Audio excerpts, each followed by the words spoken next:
Hello everybody! How are we doing? We're gonna do Arlecchino's quest today. Woo!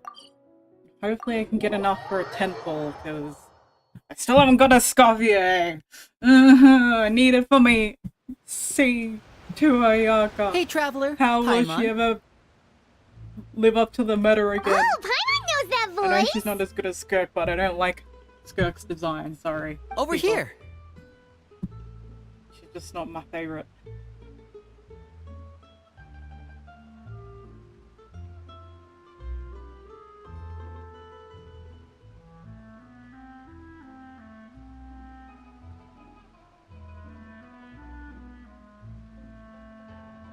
Lenny!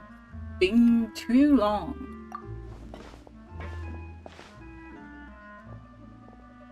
To borrow one of the more popular turns of phrase at the moment, this appears to be quite the fated reunion. Running into you two out of the blue like this has really made my day. I certainly wasn't expecting it. You can say that again. What brings you to Poisson? Wait, Paimon's got it! You must be here for one of your magic shows, right? Actually, we've run into a bit of trouble on the home front, so Father arranged for us to stay in Poisson for the time being. Oh, are Lynette and Fremine here too? Yep, along with most of the other members of the House of the Hearth. You may have noticed Poisson seems a bit more crowded than usual. So you're saying nearly the entire organization has moved to Poisson? Sounds like you've run into way more than just a bit of trouble. What's really going on? Well... Since the two of you are so curious, perhaps I can fill in the gaps. You scared Paimon half to death! Father, you're here. You know... on second thought, maybe we don't need to know? It's all probably super confidential House of the Hearth stuff, right? We totally weren't trying to pry or anything. No need to be nervous. I could sense your genuine concern from your conversation just now. Of course, I can also understand your confusion. Sending so many Fatui here to Poisson, it's only natural that some might suspect an ulterior motive to be involved. Well, we are a little curious. I understand. I'm well aware you've had your fair share of confrontations with the Fatui in the past, and I can't exactly guarantee that we'll remain on good terms in the future. As for right now, however, I would say we have little reason to be at odds, wouldn't you agree? The House of the Hearth could stand to be more open with those who have worked so closely with us in the past. As for the issue at hand, well, it hardly relates to any ulterior motive. To be frank, it all stems from a certain rumor circulating around the House of the Hearth. It's an internal matter. What sort of rumor? A rumor that a certain phantom child is hiding away in the House of the Hearth. A phantom child? Ooh, just hearing the name is giving Paimon the creeps. A spirit that should have long ceased to exist is lurking in the shadows of the House of the Hearth. So I decided to bring the children to Poisson before continuing to investigate the situation. I expect I should be able to track down the spirit fairly quickly. After that, it's just a matter of resolving the situation, if you will. It shouldn't be much trouble at all.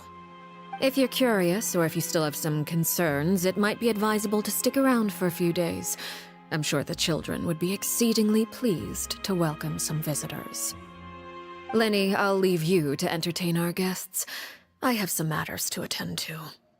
Of course, Father.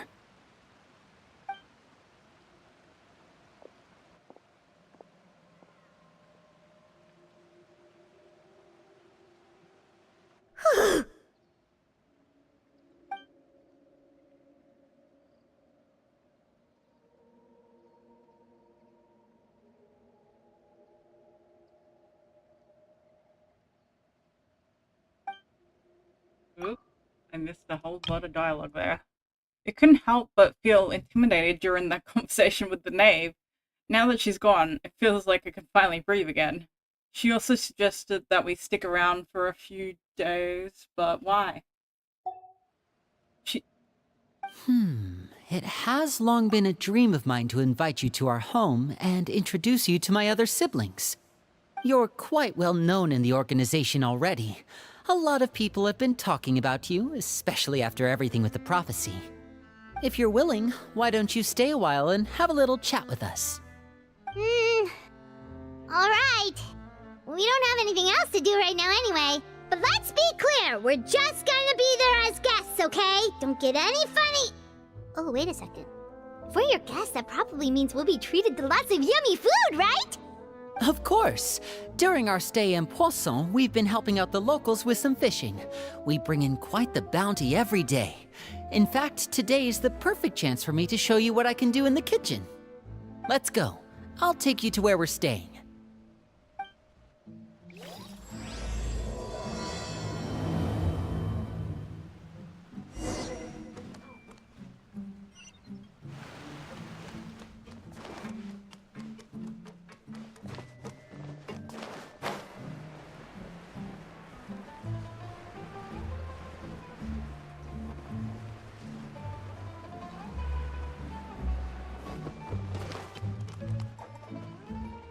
We rented this house from one of the locals to use as a temporary base.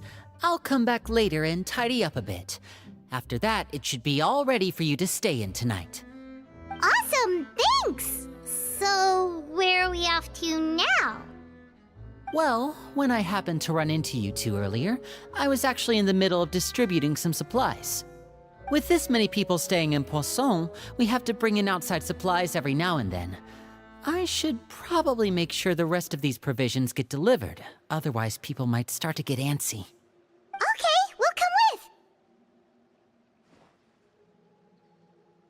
There are all sorts of rumors about your organization floating around out there. Paimon's not sure if she could even take a wild guess as to what's true and what's not. But now that we finally have the chance to see a day in the life of the house, we can take a good look at how you operate! Well, you're more than welcome to come along. Just follow me.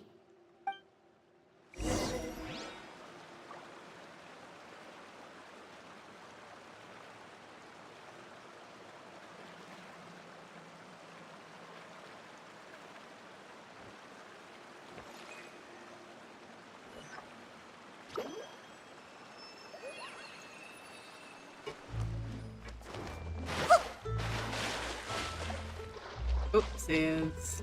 Fell off the bridge and, made it too short. Okay, there you go. Somehow got up. After struggling a bit.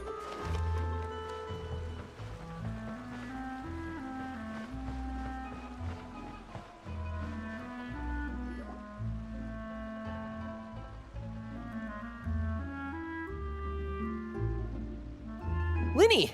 We're finally here! The supplies. I'm assuming you've... Brought them with me? Yep, here you go. Hello? Something caught your eye?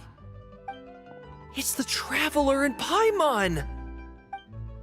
No way! Come here, everyone! Hurry! The Traveler and Paimon are here!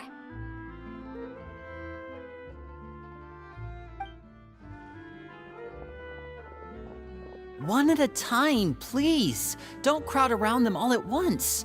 We don't want to scare off our guests now, do we? Oh, it's alright! Gotta say, Paimon didn't realize we were this famous.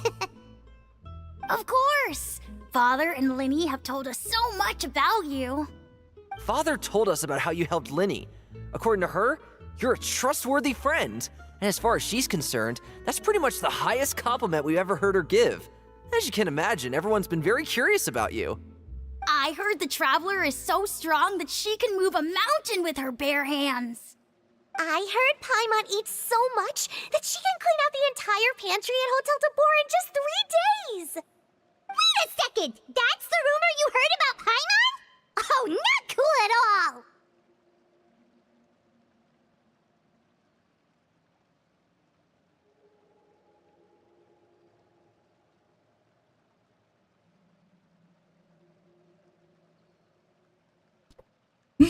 Mine's also a bit of a stretch. Oh, wait!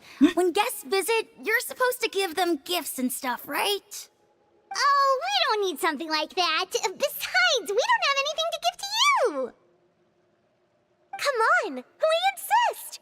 I can give you some of my new potions. Just pick your poison. And by that, I mean medicine or actual poison. I've got both. Huh? Or maybe Shaplo can teach you guys about stealth. He's super good at it. He's never been caught. Ah, now that's not a bad idea. I know you usually prefer to fight head-on, but it never hurts to expand your bag of tricks, right? When it comes to eliminating your enemies, staying quiet can go a long way. Trust me, I would know. I was poisoned not too long ago, and I'm still dealing with the after effects. So I'm not quite as good as I was before, but I could still give you some pointers. Wait, when you said gifts, I didn't think you meant poison and stealth tactics. But those are the best things we can give you. You don't like them? Ooh, how about this? Tell me the name of someone who really annoys you, and we'll teach him a lesson for you. All right, Fold, Selwar. I think that's enough suggestions for now. When it comes to being a good host, it's the thought that counts. You don't need a physical gift to make our guests happy. In fact, pestering them with suggestion after suggestion might make them more annoyed than anything. I would say your enthusiasm has certainly gotten across. Really?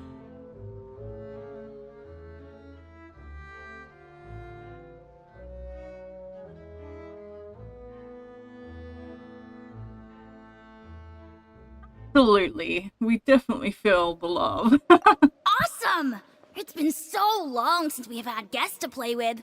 If there's anything you need, just let us know. Yeah, especially if it's poison or something. I've got all sorts of potions for that.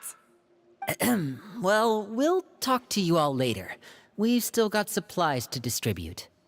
All right, see you later.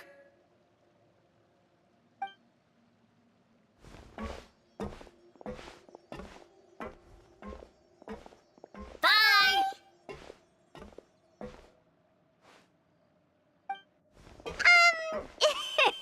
Lenny, about all that poison and stealth tactics talk just now. Scared you, did it? That kind of talk comes with being part of the House of the Hearth. When Foltz was really young, he strangled all of his family pets, just out of curiosity. He was labeled a dangerous problem child and was abandoned by his family. Elwar has an unnatural obsession with potions. Father has forbidden her from trying all the different concoctions she comes up with, but she still tries to test them in secret. You really have to keep an eye on that one. Chaplot is around my age. While I'm mainly responsible for collecting intelligence, he handles surveillance. He's very passionate about his work and has no reservations about taking on some very difficult missions. I know you two probably aren't used to that kind of talk, but I can promise you they only had the best of intentions. Things like stealth tactics and developing different poisons, they really mean a lot to them. They were just trying to share the best of what they could offer, that's all.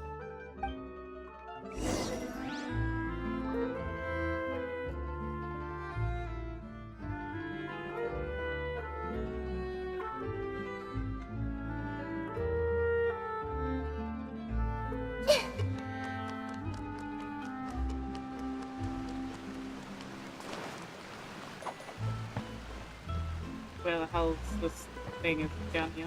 Yeah, it's down here. It's like, where's this yellow dot?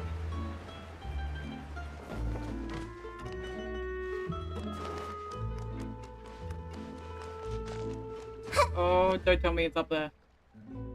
It's up there! No, I have to climb! Okay, I'm gonna use Flint's because he's just taller. He climb quicker. Climb. Climb, Vince.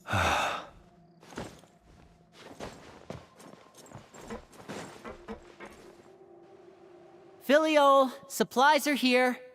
Thanks. And who are these two? Outsiders?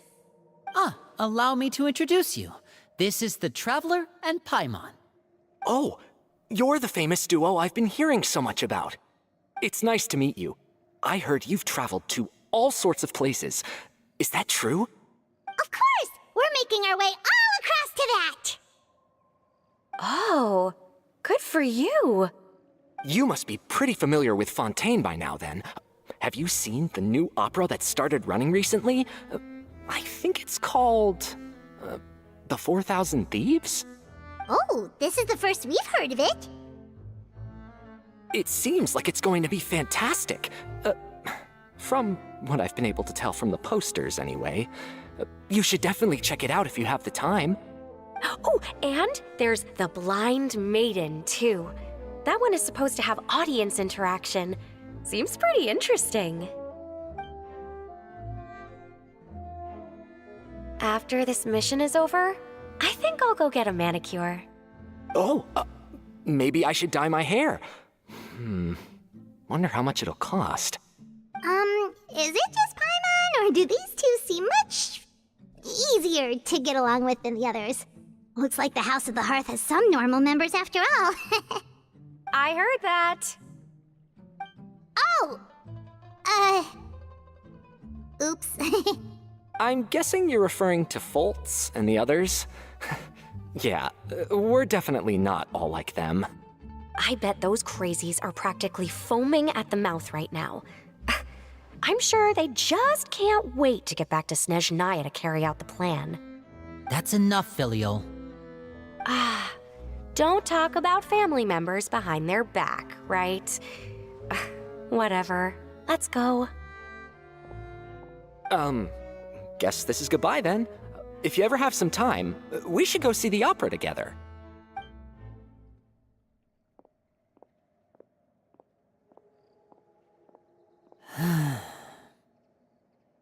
Well, that's it for the supplies. We should probably head back as well.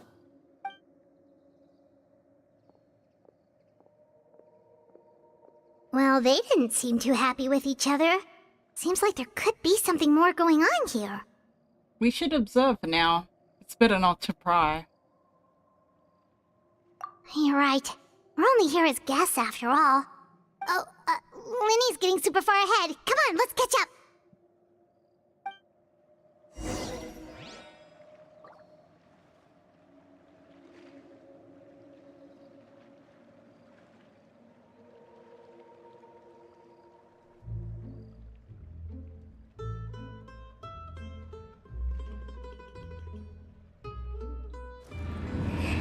Observe.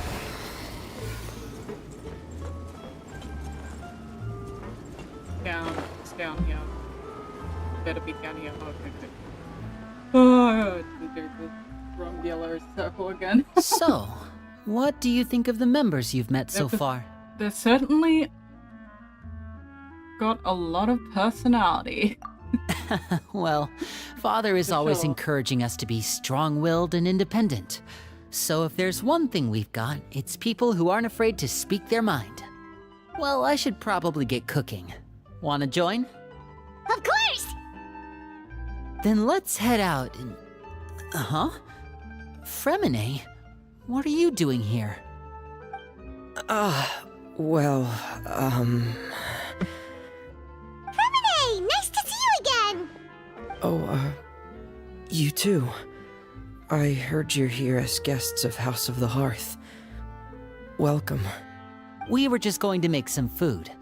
Why don't you come along? I could use some help in the kitchen, and I seem to remember you mentioning you wanted to make seafood soup for the traveler in Paimon. Seafood soup? Oh, Paimon's drooling already. Were you looking for something just now, Fremine? Maybe I can help. It's nothing. I just wanted to see if there were any extra supplies. Yeah, we've got some left over. What do you need? Some food and water, and some clean cloth, if possible. No problem. Give me a second here. Food, water... Wait a minute. What do you need all of those for? You're not on any missions as far as I'm aware, and you were just going to come eat with us. So what's this all about? I thought I'd grab an extra portion because I get hungry at night. Could be because I'm growing, you know? And... Fremine, you remember what I told you? You're not like me. Your lying skills still need some work. Tell me what's going on. Is it really bad enough that you have to keep it from your own brother? Maybe it'll be better if we gave them some space.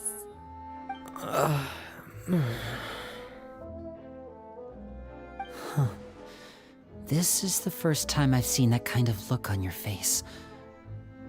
Whatever happened, does it have something to do with Father?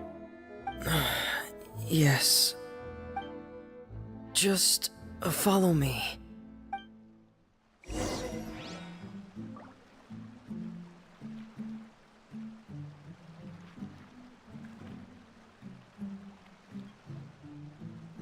People ought not be so frightened of ghosts.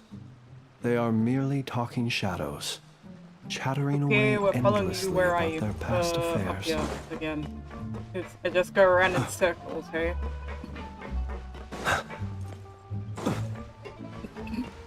Good input, twins, hey?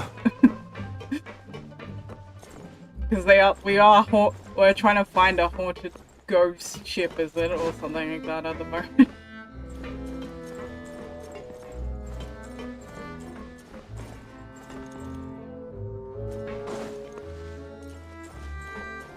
Oh, it's on this side. Where am I supposed to go? It says I'm in the yellow circle. Is it up here? Don't tell me it's on the ground.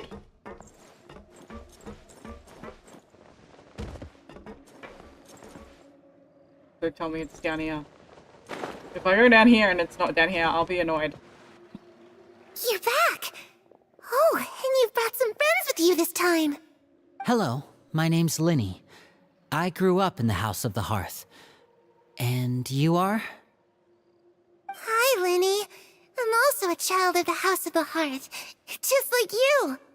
You can call me Clairvy. Clairvy? It's nice to meet you. Does that name ring any bells, Linny? No, not at all. That's not a name we have on our roster, I'm sure of it. What I'm not sure of, though, is how she managed to sneak in. She must be the phantom child Father's been searching for. From the looks of it, I'm guessing you were the one that found her, Fremine. You, haven't told Father, have you? No, I haven't told anyone. I've just been keeping her hidden. For how long? About half a month now. So ever since we got to Poisson, then? Do you have any idea what you're doing? I know what I'm doing. Really? 'Cause from where I'm standing, it looks like you're hiding the very person Father has been trying to find. If Father finds out about this, everyone involved is going to be punished. You know the rules of the house, Fremine. I know you do. Father doesn't tolerate any form of betrayal. So why are you doing this? I've thought it through. And I just can't hand her over like that. Linny, don't you remember last year? Sheplo nearly died after getting poisoned during that one mission. He wasn't able to get back before the poison started taking effect, and not a single person was there to help him.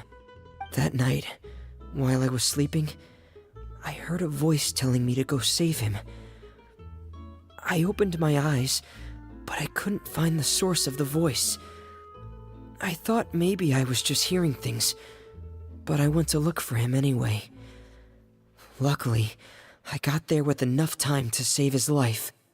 That feeling of being haunted, of hearing voices, it's happened many times in the House of the Hearth.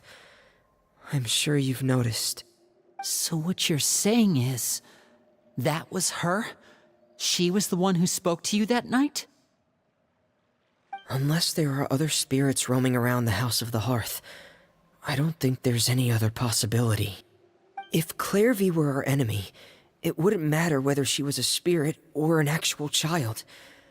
I would have acted without a second thought, because that's what Father ordered us to do. But she's been living with us, helping us from the shadows all this time. I think that makes her family. I couldn't just hand her over to be dealt with. Not when there's so much we still don't know.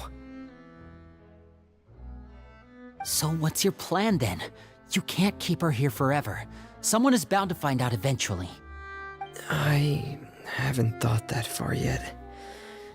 I don't want to disobey an order from Father, but I also don't want to put Clairvy in danger. Come with me. There are a couple things I'd like to say to you in private.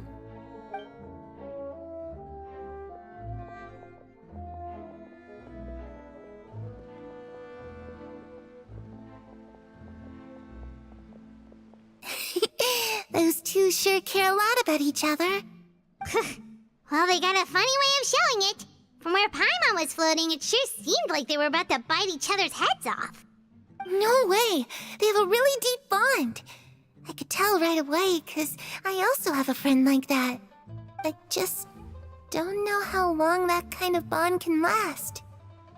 What do you mean? The darkness in the house runs deeper than you can imagine. No one can get out alive. I'm sorry, Linny. I really didn't mean to drag anyone else into this. Oh really? You didn't mean to? 'Cause I for one wish you did. Huh? What do you mean? You know, when we were younger, you didn't call me Linny. You called me brother, just like Lynette. We grew up together, the three of us. We were all orphans, all rescued by Father. Of all the siblings in the House of the Hearth, I think our bond was the closest. Later on, when you started calling me Linny, I wasn't actually surprised. After all, Lynette and I are related by blood. We've had to depend on each other to survive long before we joined the house. Linny, The darkest and most difficult moments of my life happened before you and I had ever met. I'm sure that's true for you as well. Even so, Fremine, we've stood by each other for all these years now, and to me, that means more than blood. You and Lynette are the most important people in my life. No one can replace you. So I won't let you face anything alone. Not if I can help it. Oh, looks like things are getting kinda heated between Linny and Fremine. Maybe we should go check on them. Oh, it's raining. I should put my clothes away.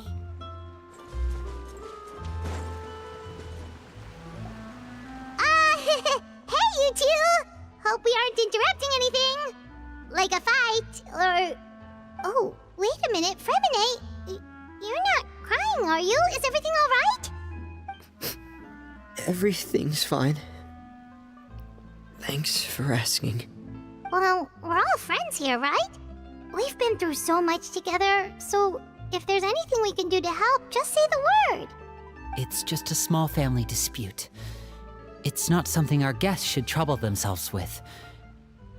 In fact, sometimes having it a might guest be around better if can your come in stay handy. ended here. What are you getting at, Traveler? When guests are around, families are often on their best behavior. And any disputes are less likely to escalate. That's what you're trying to say, isn't it? Exactly. I think it's better if we stick around. I just... Thank you. I was really hoping to keep you out of it. But even if I could think of some other reason to turn you away, I'm not sure I could convince you. I know things could turn dangerous, so I promise you this. From now on, I'll protect you like my life depends on it. Me too. Well, back to the matter at hand then. If we don't plan on handing Clairvy over to Father, then our only other option is to solve the mystery of her identity before Father is able to track her down. That means finding out where she came from and what she's doing here. Then we can send her on her merry way and pretend like none of this ever happened. I've tried that already. And? And Nothing. I tried taking her somewhere really far away, but after some time, she just reappeared. She even came with us all the way to Poisson. It seems like wherever the house is, she follows. I don't know much about spirits. Do you two have any ideas? Let's see here. Paimon remembers hearing something like, if you fulfill a spirit's last wish before they die, they'll let go of whatever's keeping them here and return to the ley lines. Oh, it's just that Paimon doesn't really remember where she heard that, so it's not guaranteed to work or anything. Well, sounds like it's worth a shot. Guess that means we should go ask her about her wish. But first, Fremine, I need you to promise me something. What is it? I need you to promise me that this will stay between the two of us. We're the masterminds behind this whole thing. No one else gets involved. Can you do that for me? Of course. I promise. All right. Then let's seal the promise just like when we were kids. Fist bump on 3. Ready? 1, 2, 3. I swear.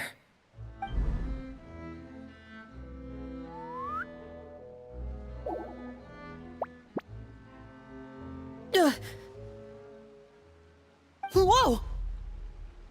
Lynette! You scared me. But what a surprise! What brings you here, dear sister? And, when exactly did you get here?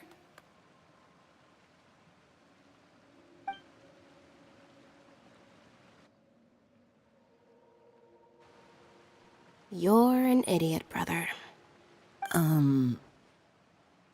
And you too, Fremine.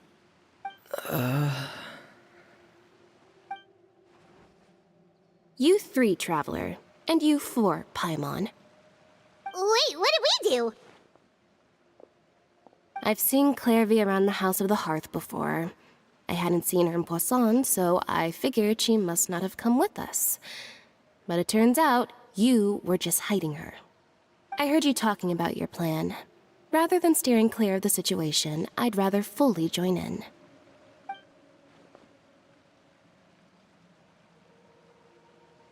If you don't agree, I'll have no choice but to report everything back to Father. Simple as that. You're not giving us much wiggle room here, Lynette. Well, I guess we're all in this together then. After we talk to Clairvy, we'll figure out our next move. There's no time to lose. Let's go.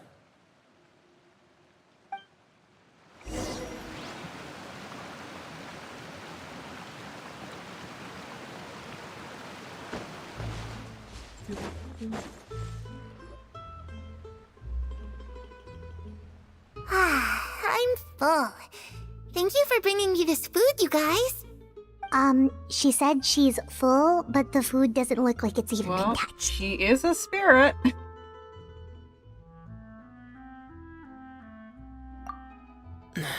That's right.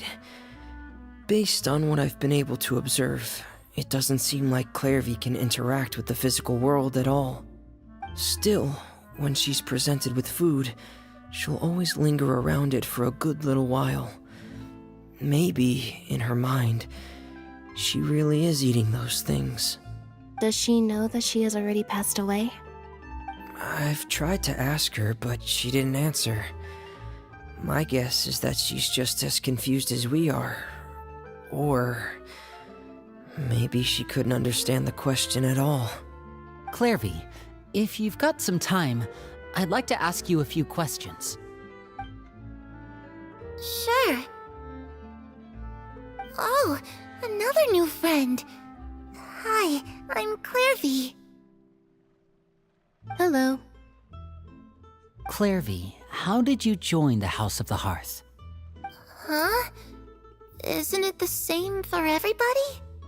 The knave brings you here and then you can't leave. It's just that your name, it's not on the roster. And I've never seen you before. The roster? Oh, I get it now. I think there might be some things you don't know about this place. The people in charge, they're not as nice as they look. They say they keep a roster, but it's not complete. There are a lot of people who aren't on it, and never will be. In this house, some people are family, and other people are just test subjects. Those kinds of people aren't ever going to get a place on the roster, unless it's the roster of people who've been executed. Wait, does that mean the knave... She... Is there anyone that can vouch for you? Perry, she's my best friend. She's the only one I trust in this place. Have either of you heard of that name before? No. Me neither. Clairvy, Perry. Neither of those names are on the roster. But it seems like she's telling the truth. Either that, or this kid's already got a bag of tricks bigger than mine. Maybe we should try a different approach. Clairvy, do you have a wish? A wish? It can be anything you want. Just imagine. It's your birthday, you're blowing out the candles, and your wish is...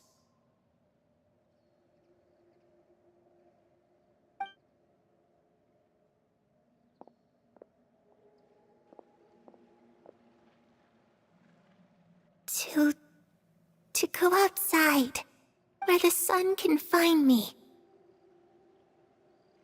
That's... it? Well, that sounds easy enough. The darkness in the house runs deeper than you can imagine. No one can get out alive.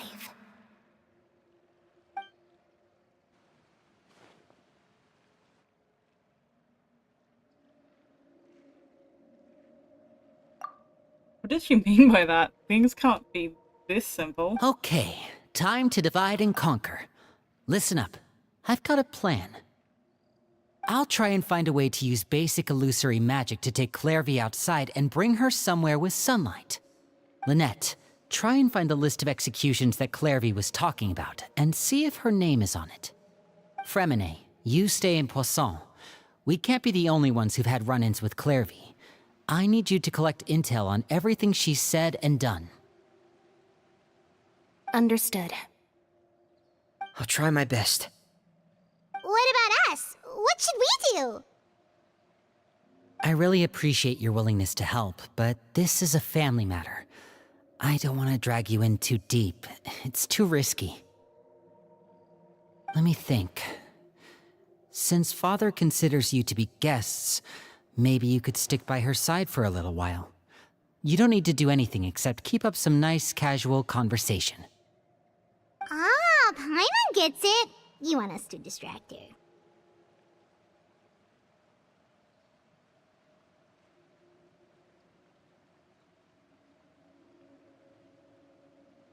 How should we contact you? I'll give you a magic bird. If Father suspects something, all you need to do is release it when she's not looking, and it'll alert me that something's wrong. Of course, that's only as a last resort. If Father doesn't seem to notice us, there's no need to make contact. We'll reconvene here tonight after all's said and done. If the worst-case scenario happens and we're discovered, just tell Father everything. We're not going to let our guests get punished for our own actions. That's where we draw the line. Be careful. You too. Okay, this is where we part. Father should be at the beach nearby.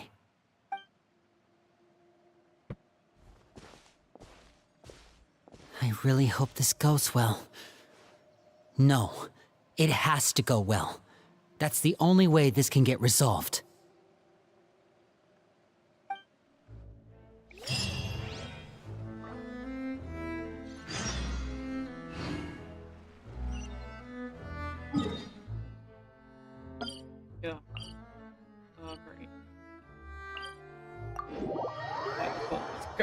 top of the... Yeah. Paulina's sprint. Get the cooker. Come on.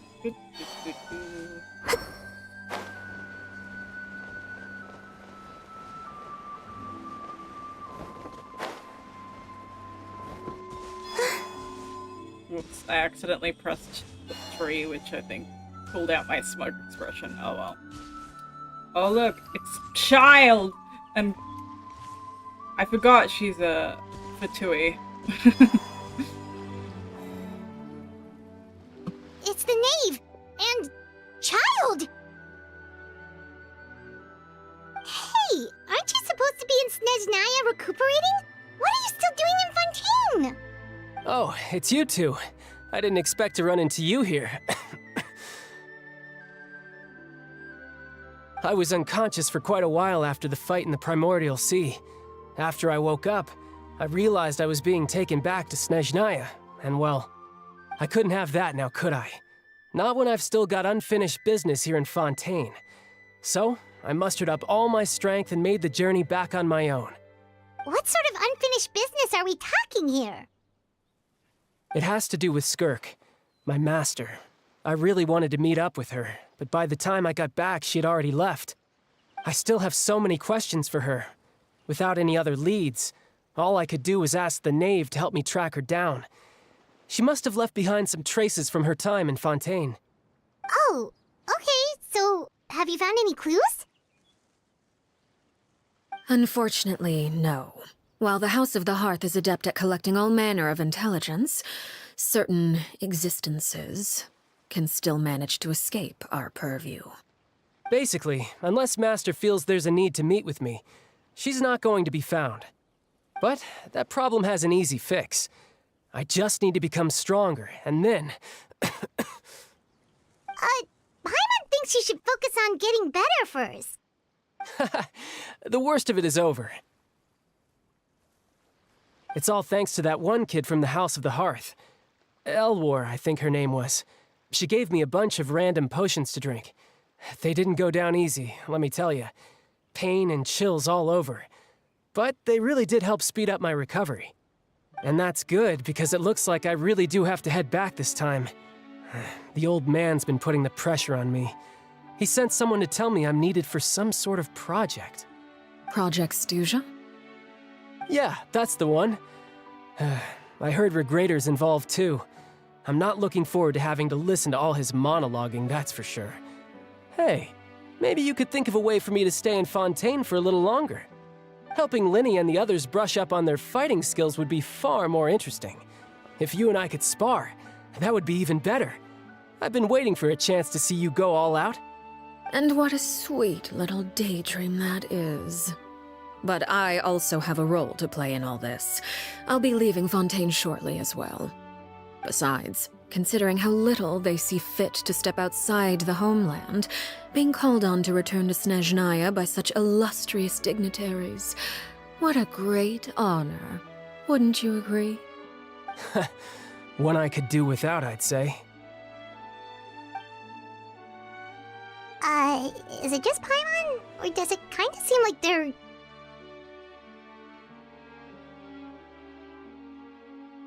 Just casually trash-talking their colleagues behind their backs. So, dear guests of the House of the Hearth, to what do I owe the visit? Well, we just...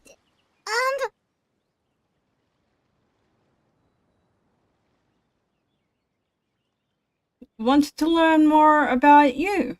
Right! We're super close to Linny and the others, but we still don't know much about you! Is that so? Introductions have already been made, have they not? Oh, well, you see? There's only so much you can learn about someone from a short introduction. At least tell us something a little extra, like... Why do you call yourself father? Huh, good question. I'd also like to know. The fact that you have to ask tells me our intelligence work has been quite successful. Telling you the answer to that question would only serve to undermine that success. And we can't have that, now can we? Spoken like a true diplomat. That was some expert sidestepping right there. Well, If there's nothing else, I think I'll take my leave. I still have a small matter to resolve at home. Wait, don't go!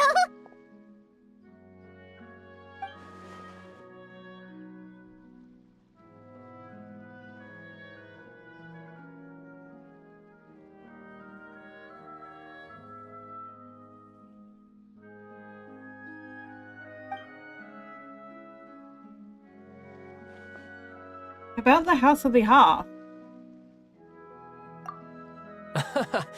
I'd also like to hear the answer to this. I've met some of the members of your organization, and they all seemed like really good kids. They actually reminded me of Tonya and Tusser. Which, by the way, if you ever betray them, I'm just letting you know, I won't let you off easy. And why would I betray them? Well, you've already betrayed the House of the Hearth once, haven't you? At least, that's what I heard.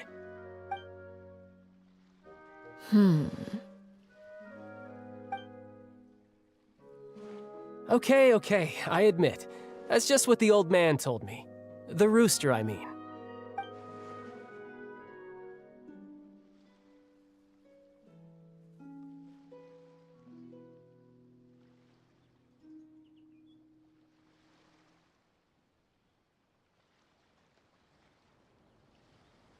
Oh wait, over. Ah! Wait!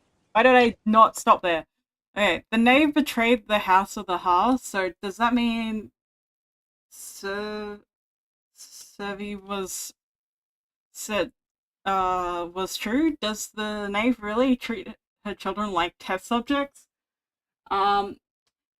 You didn't really miss out on much other than that we found that girl and she's haunting us, supposedly. She's a ghost of some sort that can't eat food.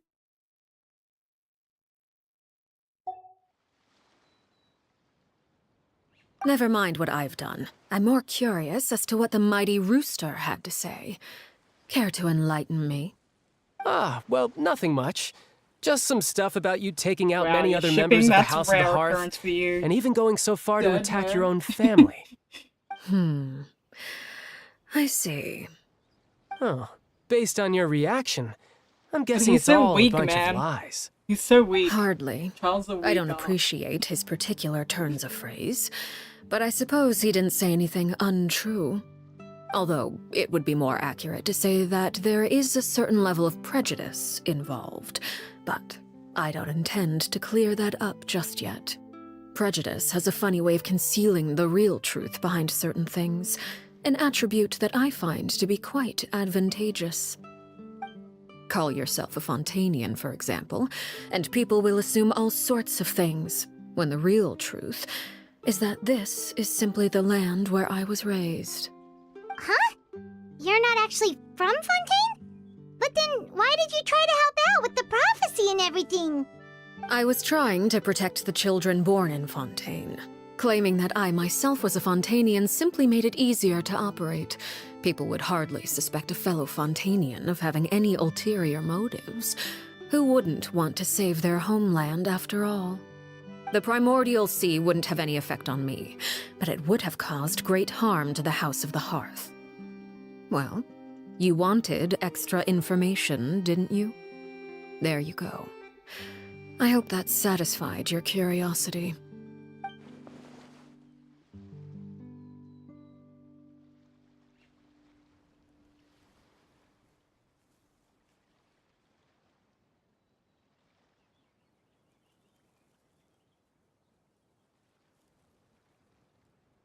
So, you stayed in Fontaine for I the always kids. click when I mean to like pause it. So much for learning anything else about her betrayal. She probably only revealed that once secret in the order to change the subject. It seems like she's just trying to avoid talking about her past. So, you stayed in Fontaine for the kids. I guess I was wrong to believe you'd betray them. Apologies. Looks like I was holding on to some prejudices myself.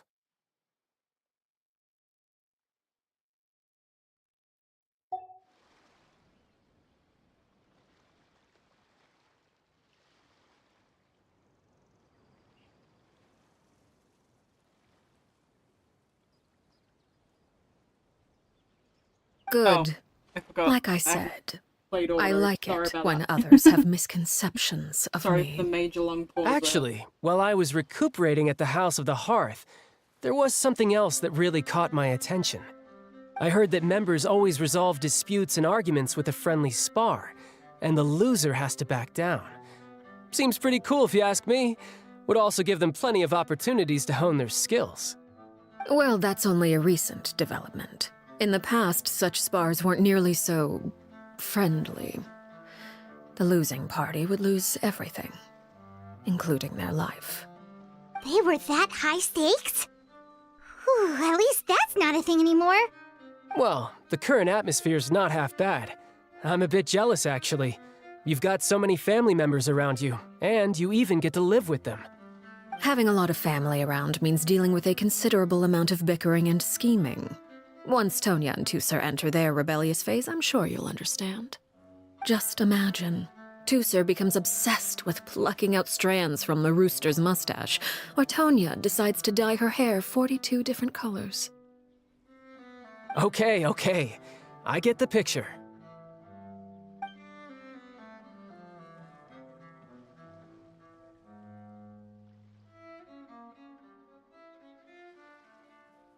Well, would you look at the time? I should probably get going. Traveler, Paimon, I'm not sure where our paths will cross next, but the next time we run into each other, we should definitely try and find some time to spar. Again, maybe this is a conversation we can have when you look less like you're gonna keel over. All right. Well, thanks for everything, Arlecchino. No thanks necessary. You also played a part in obtaining the Gnosis. I would say we can call ourselves even. I like the sound of that. Well, I'm off. See you all some other time. We should probably get going too. Do you want to head back with us? Oh? You want me to leave so soon? Oh, well, you see, I'm rather enjoying the evening breeze. If you don't mind, I think I'll stick around for a bit. I have some things to think about. Apologies for not attending to you like a proper host. Please forgive this slight. I do hope you'll have a pleasant stay. We managed to keep her distracted until nightfall. Good thing Child was there to keep the conversation going. You don't think she suspected anything, do you? Oh, I wonder if Liddy ran into any issues. Let's hurry back and see how everything went.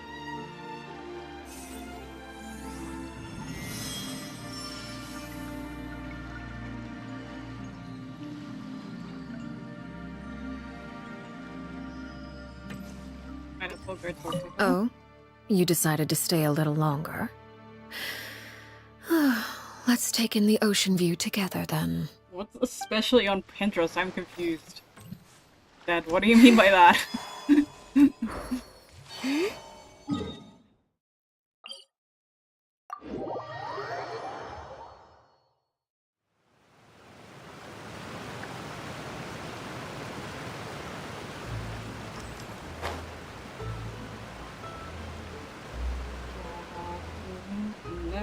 Okay.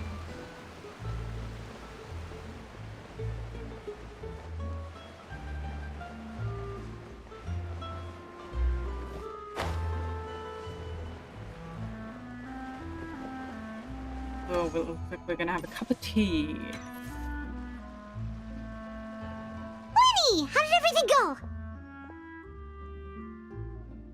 Well, long story short, we ran into a small issue. Clairvy can't go into the sunlight.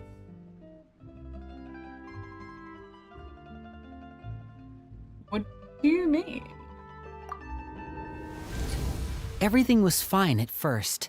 She followed me up to the surface just like I told her.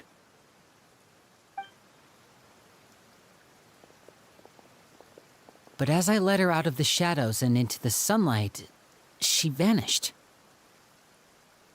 I turned around and there she was, standing at the edge of the shadows, silently watching me. Huh. Maybe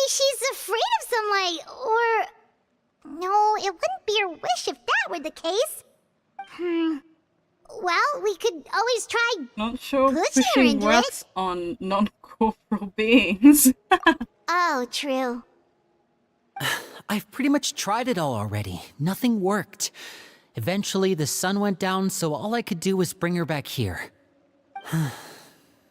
How did it go with you, Lynette? Good. I've got the list. It's right here. Really? Well, what are we waiting for? Let's take a look!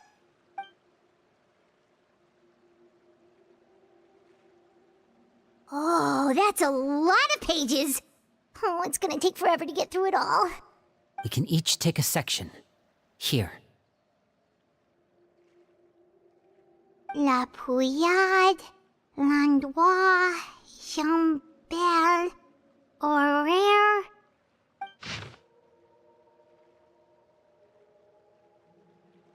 I don't know how to say his name. Landiers. La Friore. She said, oh, okay. She said the names already. I don't need to. Oh, yikes. That Horaire guy has a huge scar on his face. He's kinda giving Paimon the creeps. I've met him before. The scar is from an injury he received during a mission. I still remember him joking with me about it. He said any future lover would take one look at him and then lose all interest. Did he say anything else? Well, I asked if there was someone he was interested in. He said no, and that's where our conversation ended.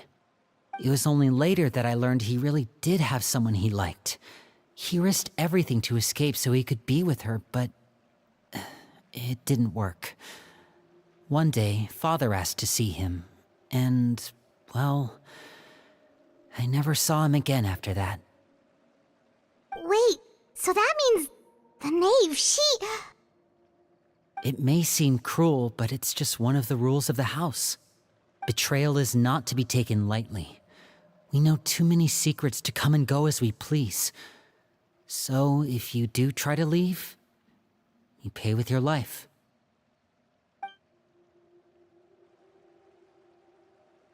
Her name's not here, huh? Well, that's not too surprising. It doesn't seem like this list is complete. It only contains records dating back around 5 years. Let's shift our attention then. Fremine, were you able to find anything out? Fremine. Sorry. I was thinking about something. I managed to talk to quite a few people, but I couldn't help but notice that the atmosphere in the house was a little... strange. Strange? Yeah, I mean, I know there have been arguments in the past, times when people haven't gotten along. Chaplot and Filiol are a good example of that. Oh, those are two of the people that we met while delivering supplies. Paimon can see how they might not get along. They had very different vibes, and their, interests seem to be pretty different as well. That's to be expected, actually. Father brought us all here, shared her knowledge with us, taught us how to fight. That's one thing we all share. But that's also where the similarities end. Not all of us feel the same desire to stay here. As members of the House of the Hearth, we're also considered part of the Fatui. And to a lot of people, that's an identity they never asked for. Certain members get older and realize they want something else for themselves. But considering the rules of the house, most people would never say that out loud. People like Chaplot and Foltz are loyal to Father and her vision. They're proud to be part of the Fatui. Filiol and Nantoy, on the other hand, well, they aren't quite as enthusiastic. These kinds of conflicts have always been there. It's not like Father is in the dark about any of this. Well, that's true. But it just feels like things have gotten worse lately. Filiol and the others, it seemed like they were meeting in secret to talk about something. I can't say for sure, but I think they've met Clairvy. You think she's been inciting them to act out? No, not exactly. But I wouldn't be surprised if she said something to them about the darkness in the house and how deep it runs. She's told me about it before. Experiments being run on children. People being used as pawns on the battlefield without so much as the strength to survive. And they just believed all that? Without any evidence? Clairvy's words probably gave them the excuse they were looking for. Whether they actually believe them to be true is secondary. This is all because of Project Studia, isn't it? Whoa. Hold on a second. What's this Project Studia all about, huh? This is the second time it's come up now. Sorry, but I'm not sure of the details either. I only know what Father has told us, which is that it's something the Rooster and Regrator have been working on together. Apparently, it has to do with the Fatui's strategic plan for the future. Because the House of the Hearth was so successful in obtaining the Gnosis, we now have the honor of playing a key role in Project Studia. Wait, but isn't that a good thing? Key role is just another way of saying dangerous role. To us, the whole thing is an inconvenience. Father thinks so too, but she's in no position to refuse. Their plan isn't exactly unreasonable, and they've been funneling the house a lot of funding. It's just that we'll lose a lot of members in the process.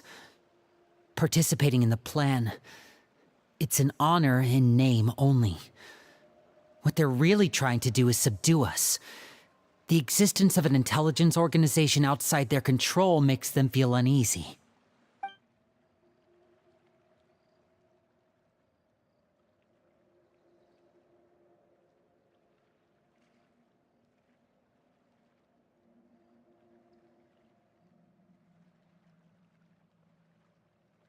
Looks like the Fatui are plotting something big, but given how little Linny and the others seem to know about it, probably won't be able to learn much.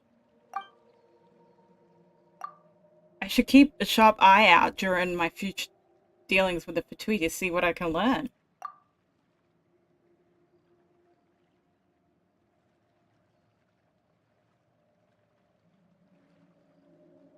Okay, super complicated top secret Fatui business aside, what does all of this have to do with the conflicts you were talking about earlier? Paimon doesn't get the connection. External pressure has a way of exacerbating internal strife. You can't overlook the power of fear either. People are afraid of dying, and that fear is often the impetus for a lot of stupid decisions. I thought resolving the Clairvy situation would make everything go back to normal, but it looks like things are more complicated than I thought. If we leave Filiol and the others to their own devices, sooner or later, Father will be forced to take action. We can only focus on one situation at a time, brother. You're right. Even if we confront Filiol and the others, it won't do any good. It might even make matters worse. We should focus on Clairvy for now. Well, it's getting late. We should head back and get some rest. We'll try again first thing tomorrow. Lynette, you stick with me this time. Fremine, keep a close eye on Filiol and the others. Make sure they don't do anything they'll regret. Good work today, everyone. Have a good night, and I'll see you tomorrow.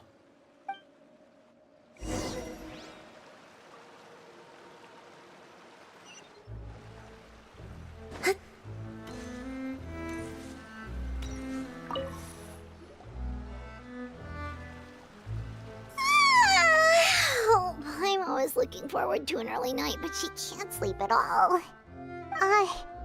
Hey, you don't think the knave will be too angry with Linny and everyone if she finds out about all this, do you? She's even scary when she smiles. If she were to actually get angry... Ooh, you have to protect Paimon if that happens, okay, Traveler?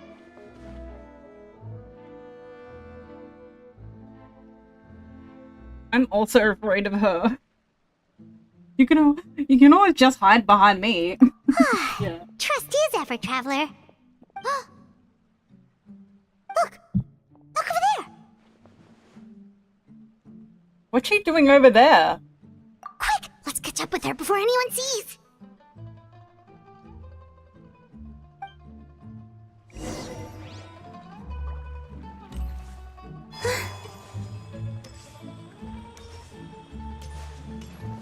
Oh, she's over here. Wrong way, wrong way. Whoopsies.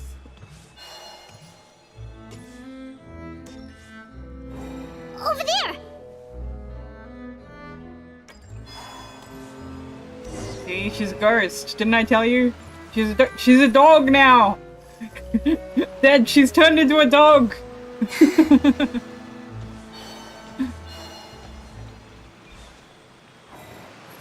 Oh, where is she going? Oh, if someone sees her, we're toast!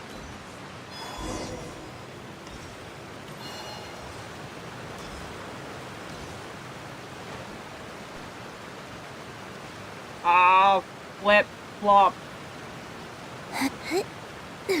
So I just go on this ledge here. Oh, come on.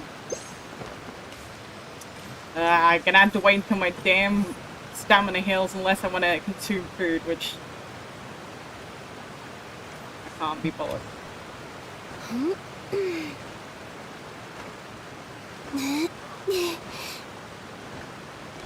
Oh, look! She stopped!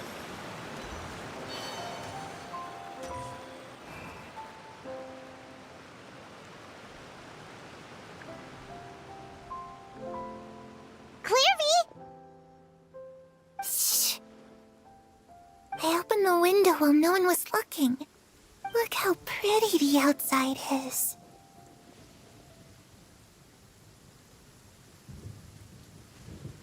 Window? There's nothing here. Yeah, what are you talking about, girl? If only I could have more than this. The same windows. You probably think I'm being silly, huh? All this hopeless resisting. It's better to dream of what I could have than try to make it a reality, right? Please, help us get on the same page here, Clary. We need you to tell us what you know. Can you do that? Sure. Although, after you hear all this, I think you might regret that decision. Everyone in this family is nothing more than a tool. Something to be used and exploited. We're all expendable. Including me.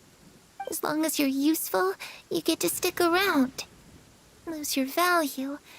You're handed over to the doctor, experimented on, and given a fate worse than death. I've seen it happen again and again, and I've had enough. You're saying the knave did all that? It's just, that doesn't seem like something she would do. She's scary and all, but it seems like even she has lines she wouldn't cross. I knew you wouldn't believe me. Everyone thinks she's a good person. They all think of her like a real mother. Mother? But she doesn't deserve that title.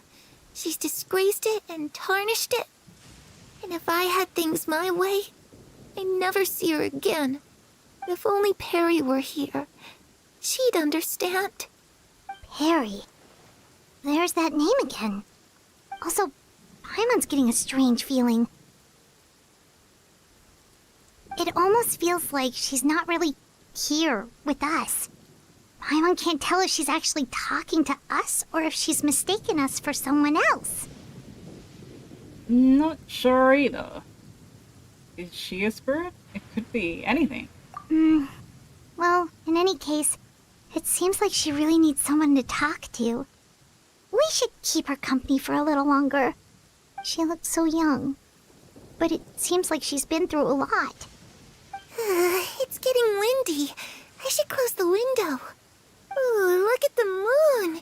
Isn't it pretty? Hey, wanna hear a secret? I heard that if you look up at the night sky in Snezhnaya, you can see the aurora. It's supposed to be super pretty. Even prettier than the moon tonight.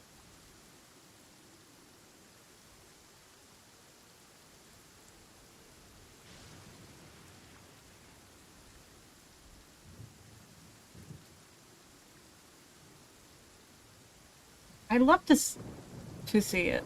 Perry and I promised each other that once we're older, we're gonna go see it together. But I can't find her.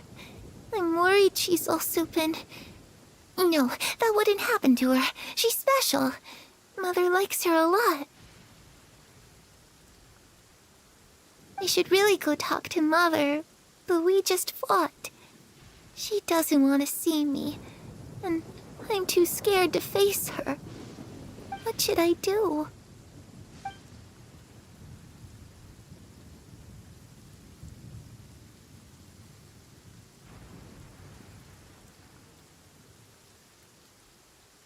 After some time. My mom really doesn't understand what's going on with her. Well, let's head back. We've got an early morning tomorrow.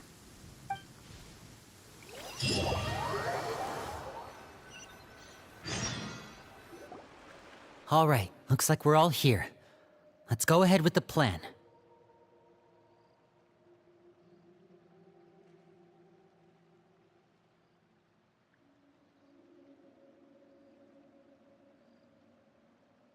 Before we do that, Oh? What is it?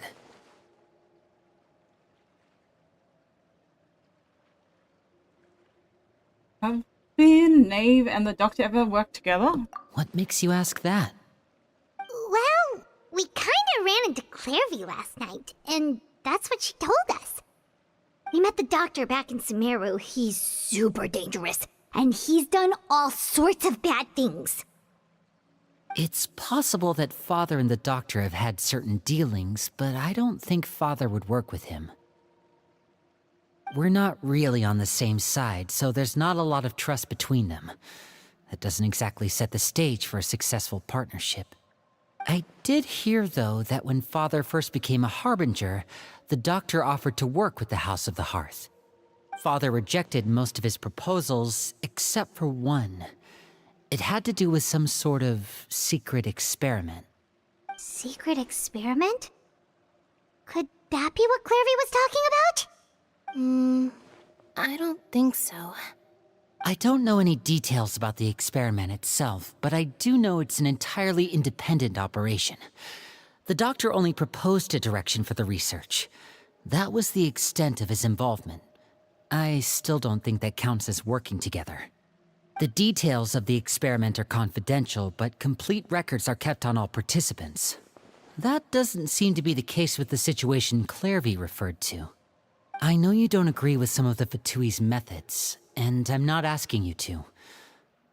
But I am asking you to trust us on this. The House of the Hearth has its own principles. There are certain lines we're not willing to cross. Alright, that's good to hear at least. Clairvy seems to think the knave and the doctor worked together to do something horrible. If that turned out to be true, Paimon doesn't know how he would even face you guys. It's just that it doesn't seem like Clairvy is lying either. The easiest thing to do would be just ask the knave directly, but Paimon doesn't think she'd tell us. Focus on the plan for now. Sorry, Paimon, I didn't mean to talk over.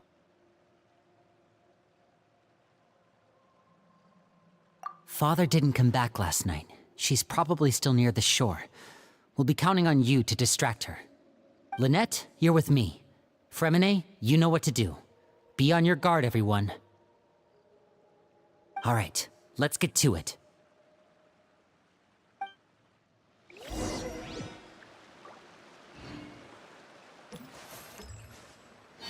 Okay, we're going. Oh, I didn't mean to go there. All the way up there.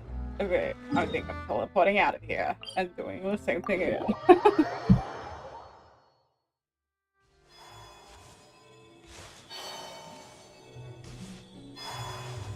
Whoops, I fell down the mountain. Whoopsies. Oh.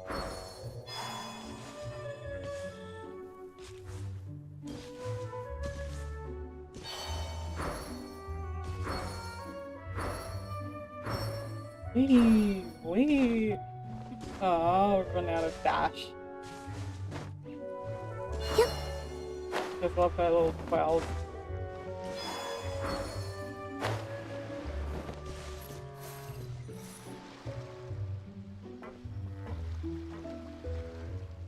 Ah, it's you two again. I must say, you look a bit pale. Did you have trouble sleeping last night? A little. Perhaps if you had less on your mind, you'd be able to absolve yourself of such troubles. So what are you planning to do now? Catch up on some sleep? Or should I give you some time to rack your brain for a topic to discuss before I ask any questions? Although I must profess to being curious. Without child here, how do you plan on Us? Distract you? A good one. But no, we were just here for a chat. Looks like you could have used some extra time to think. No matter. If you don't have any other plans, why don't you accompany me somewhere? Don't worry. I'll be sure to steer clear of any scheming children. The ocean breeze is sure nice today. So you know everything then. Children always think they can hide things from the grown-ups. But nothing gets past me. Least of all a little scheming. I think I'll let them have at it for a little longer. I can be very patient. Well, I'll leave you to think things over. If you're so inclined, meet me outside the Palais Mermonia. Good things come to children who do as they're told. So I do hope you decide to tag along. If only for your friends' sakes. What should we do? She clearly knows about everything we've been doing, and Okay, Paimon Daddy, doesn't think I it'd don't be a wanna get stretch to say punished. she was threatening us just now.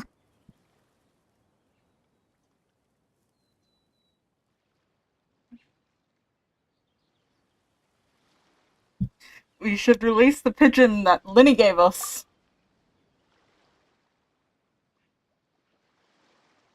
Oh, good idea. Hopefully he sees it in time. Well, we should probably head to the Palais Mermonia. Paimon doesn't want to find out what happens if we don't show up. Based on what the knave was saying just now, it sure didn't seem like it'd be anything good.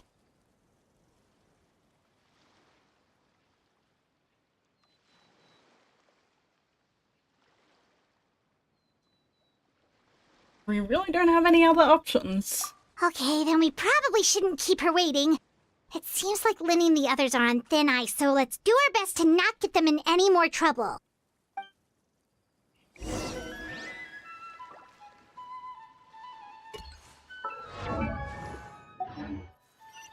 I haven't used keyboard in this in a while, so...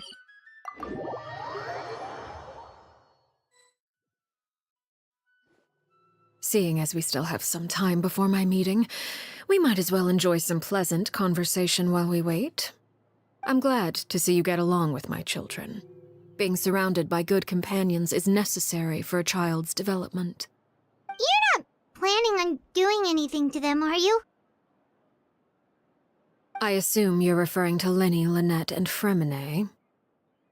Although, there's that situation with Filial and Nentoy as well. It appears quite a few people have been acting out lately. No matter. I'm not one to discriminate. All those who betray the house meet the same fate. There are no exceptions. Does that mean you're going to kill them? Oh, are you here to beg for their lives? I'm sorry to disappoint, but the rules of the house change for no one.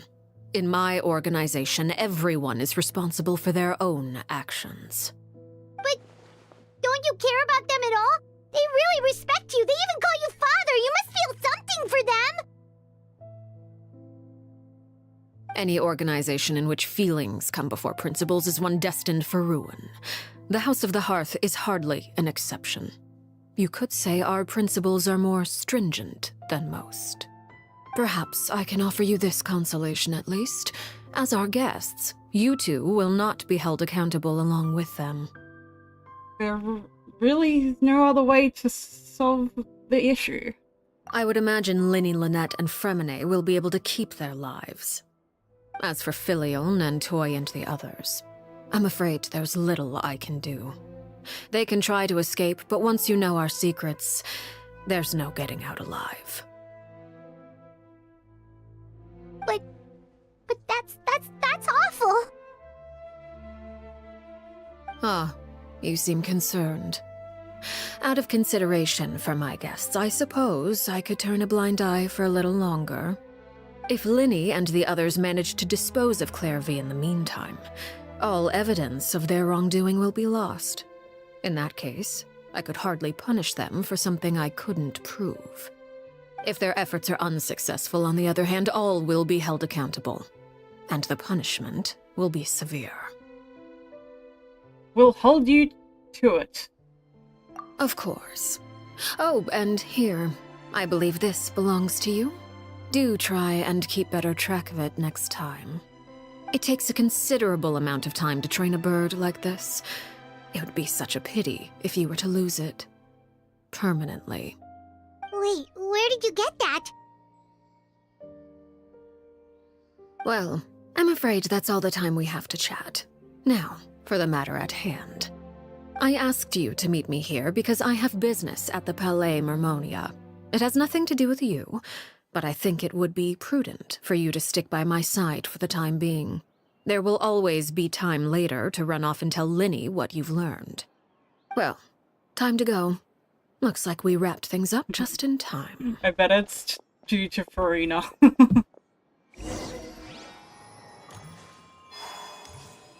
Oh, that's...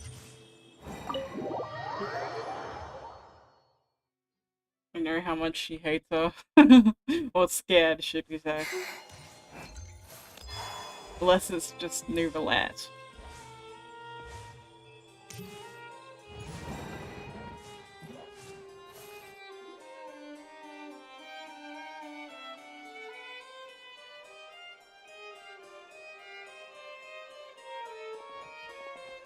It's been a while, Monsieur Nouvellette. I must say, I wasn't expecting my meeting request to be approved quite so quickly. The Palais Mermonia operates with an efficiency worthy of admiration. It is only right that an esteemed diplomat such as yourself should be afforded the proper level of respect. Although, if I may speak plainly, I must confess that I did not anticipate we would have the occasion to meet again after presenting you with the Gnosis. I see you brought the Traveler and Paimon with you as well. If I may inquire as to the purpose of your visit. I'll be departing Fontaine shortly. There is, however, an outstanding matter that I would like to see resolved before I go. It requires a rather lengthy explanation, I'm afraid. So I took the liberty of explaining everything in this proposal. Please review it at your leisure, Monsieur Nouvellette.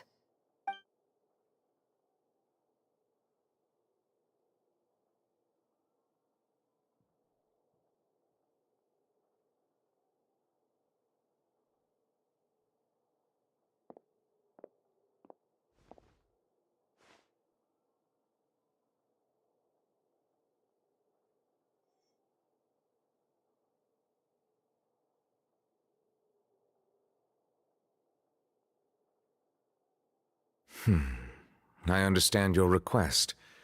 However, at the risk of causing offense, I must admit that I fail to see why you would wish for such a thing.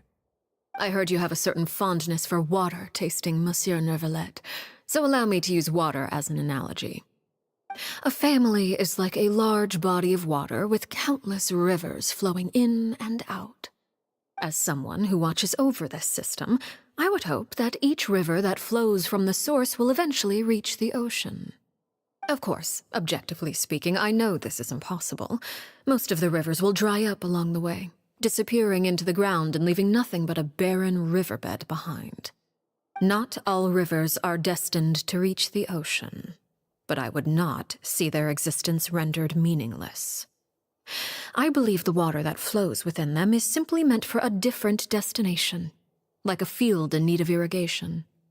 Or perhaps the glass of a certain water-tasting enthusiast.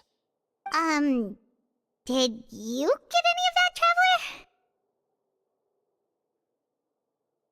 Not really. Your words paint an optimistic picture indeed. Allow me to remind you, however, few among us are willing to sip from a glass filled with tainted water. It may have been tainted at one point in time, but not to worry. I'll make sure it's strained of all impurities and returned to its cleanest form.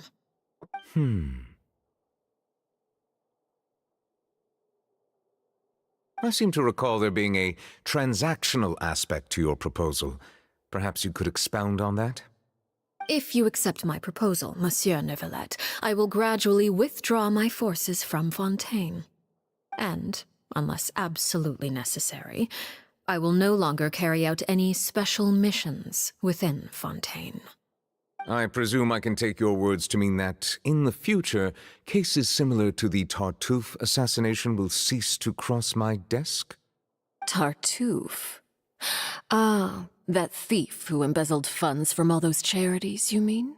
My deepest condolences to his family, but without any evidence, I cannot imagine how the House of the Hearth might have been involved in his passing.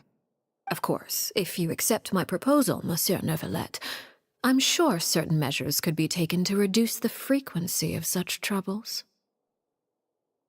You choose your words carefully indeed. In that case, I am inclined to accept your proposal. My thanks for your generosity, Monsieur Neuvillette. Well, with that settled, we should be going now. I took the liberty of bringing along 2 bottles of spring water from Snezhnaya for you to enjoy. I do hope I get the chance to hear your impressions. Perhaps at our next meeting? Yes? Indeed. I trust you would not overlook your commitment in the meantime. All right, Traveler Paimon. Time to go.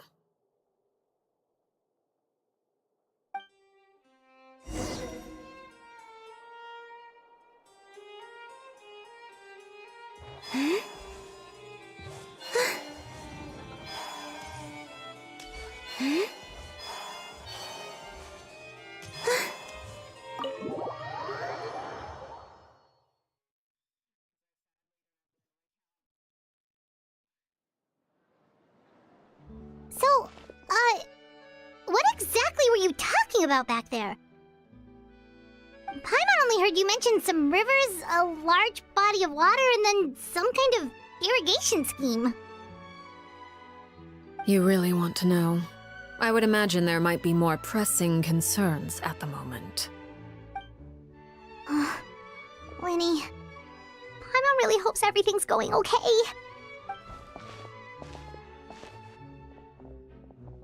Oh, Paimon recognizes that look. You've got your thinking cap on, don't you, Traveler?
Oh, shoot.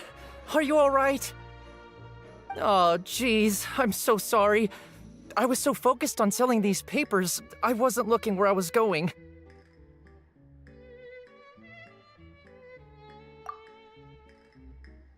Well, let me make it up to you at least. Here, take this paper. On the house.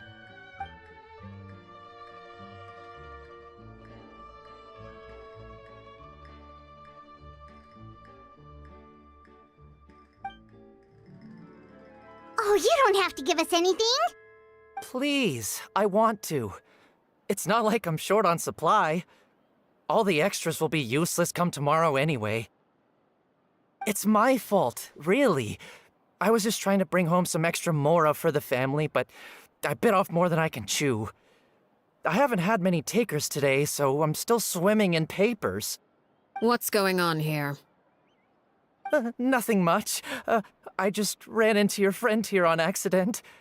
I should probably get going, actually, so... Hold on. Of course, I'm happy to compensate you with mora, it's just... I don't have any on me at the moment. I'll take 3 papers. Here, your payment. Oh! Thank you for your patronage. May the Archons bless you with good fortune. If only I had the chance to run into such generous customers every day. I should probably just take on a smaller inventory though, right? I'm getting married soon, so sometimes it's hard to not get ahead of myself. Anyway, I should head out. Goodbye! Well, now that my affairs are settled, we should take the boat back to Poisson. We've even acquired some light reading to enjoy along the way. Actually, why don't we stick around for a little longer? Paimon just realized how hungry she is. She can't head back to Poisson on an empty stomach.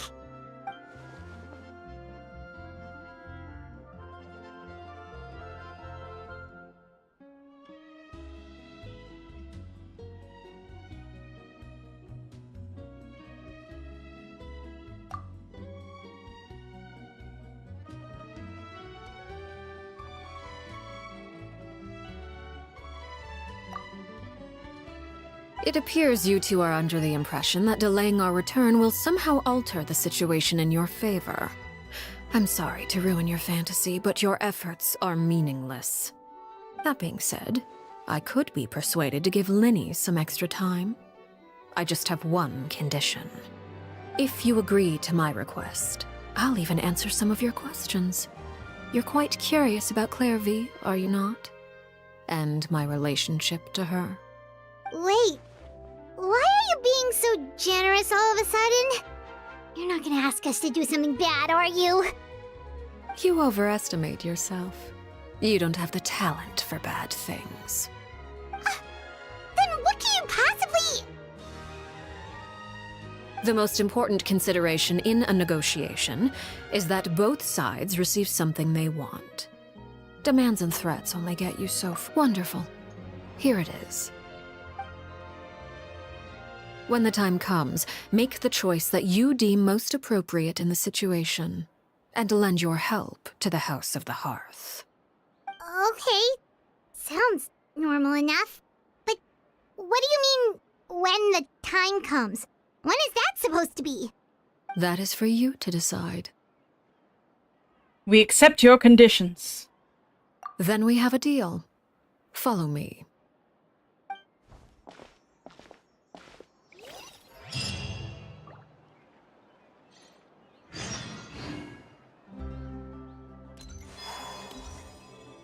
Where is she taking us? Where are you taking us, girl? I've got to go up the mountain. You know what? I'll just do this one.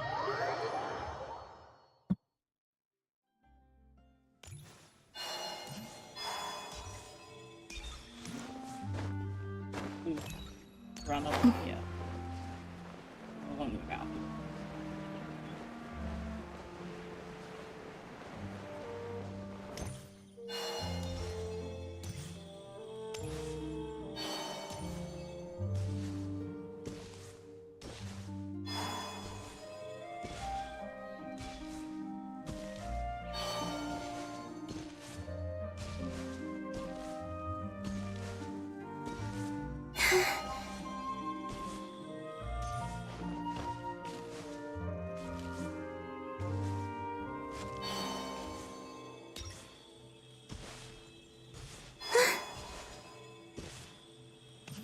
Oh good.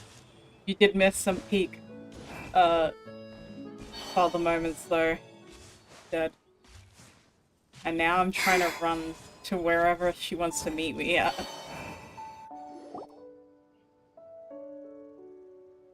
What is this place? Somewhere long forgotten by everyone. It used to be a grand building. Now it's nothing more than a pile of rubble. No one comes here anymore. Nor does anyone care about what once happened here. Although, this place does have something to do with the story I'm about to tell you. It was before I became a Harbinger, and before Lyney and the others joined the House of the Hearth. Due to certain events, I first killed Clairvy and then her mother. And this is where it all happened. You were the one that killed Clairvy?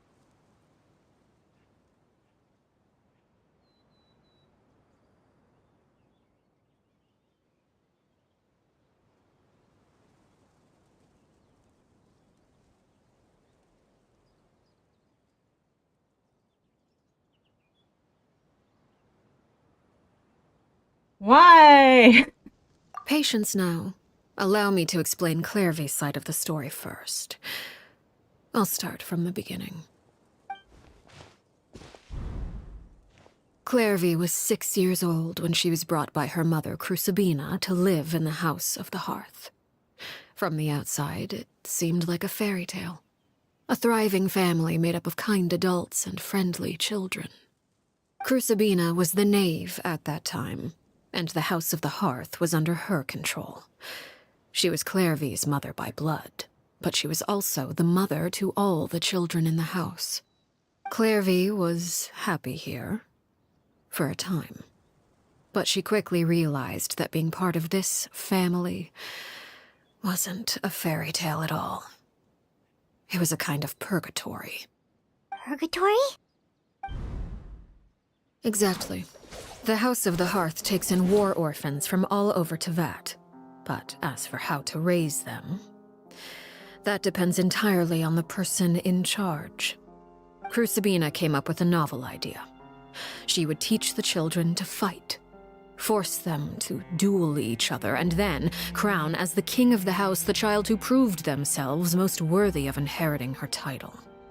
It's difficult to estimate the number of children who died or were maimed in the process. There's little I can say about the ones who died. The ones that emerged with permanent injuries, on the other hand, well, they still served a purpose. They would be handed over to the doctor to be experimented on, or sent away on dangerous missions. Nothing more than tools to be used and then discarded. So those were the experiments Clairvy was talking about. But what actually happened to her? You said that Clairvy was Crucibina's daughter, so if Clairvy tried to convince her to stop what she was doing, Crucibina probably would have listened, right? Despite being Clairvy's mother, Crucibina cared little for her daughter. She forced Clairvy to join the House of the Hearth only as a means to demonstrate her own impartiality as a mother, to prove that she treated all her children equally. Clairvy did try to convince her mother to change her ways, but it was to no avail. After her efforts failed, the only other option was to rise up and try to fight back. Unfortunately, the other children had already been thoroughly indoctrinated into the illusion of happiness Crucibina had created. Of course, there was one exception. Someone Clairvy's age who knew the truth about the House of the Hearth. Her name was Peruere.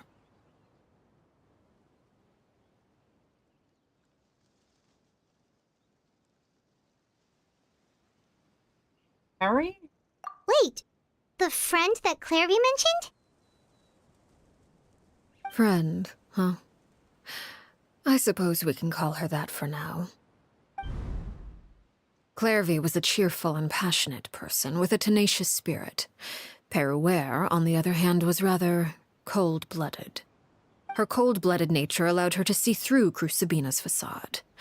Yet, it was also this cold-bloodedness that prevented her from acting against it. At least at first. While Clairvy longed for freedom, Peruere was convinced that, amid all the fighting and violence, she would make it until the end. Despite their differences, the two became fast friends, united by their knowledge of the truth. Clairvy told Peruere that she hoped to create a real family, where no one would be killed or sacrificed. There may have been a certain naivete to her ideas, but Clairvy proved her determination many times over. She tried countless times to run away, ask for help, or expose the truth. But her efforts only earned her beating after beating. The only thing that kept her going was her strength of will. Even with her body racked with pain, she would still stand on her tiptoes and open the window at night. She and Peruere would look out at the moon together, a fierce longing for freedom shining in her eyes. But one day that light simply vanished. Oh no. What happened? Her hopelessness resulted from a culmination of things. 10 years had passed. 10 years worth of failure after failure. She and Peruere weren't children anymore, but finding any chance to escape still seemed as hopeless as ever. It was during this time that Peruere suggested a new plan. If escaping was out of the question, why not take down the very person sitting on top of this throne of lies? Mother herself. Clairvy rejected that proposal. She claimed that, as a famous harbinger, Crucibina possessed an unimaginable amount of power. Trying to kill her would have an incredibly low chance of success. Clairvy never gave another reason, but Peruere could see it written all over her face. Clairvy still thought of Crucibina as her mother. Killing her own flesh and blood was a line she couldn't bring herself to cross. If she couldn't escape and fight back, then only one option remained.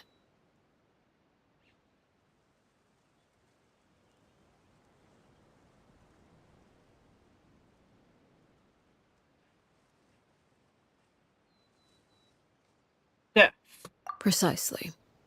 Death was the only way that she felt she could be free. It happened during a duel. When she arrived at the dueling ring that day, her partner turned out to be none other than Peruere, the very person that had stood by her side all those years. It was a fierce battle. But ultimately, Clairvy decided to let Peruere end her life. From that moment on, Peruere's journey was one written in flames. When the rain finally came and washed it all away, there she stood, the sole victor in Mother's endless game of slaughter. A trail of corpses strewn across her path to success. It was the very result she had predicted 10 years prior. Even then, she believed she would make it until the end. She wasn't surprised by the fact that she emerged as Mother's undisputed heir. Rather, her success left her with an inexplicable sense of restlessness. She was unsettled, and there was only one thing that could quell that sensation.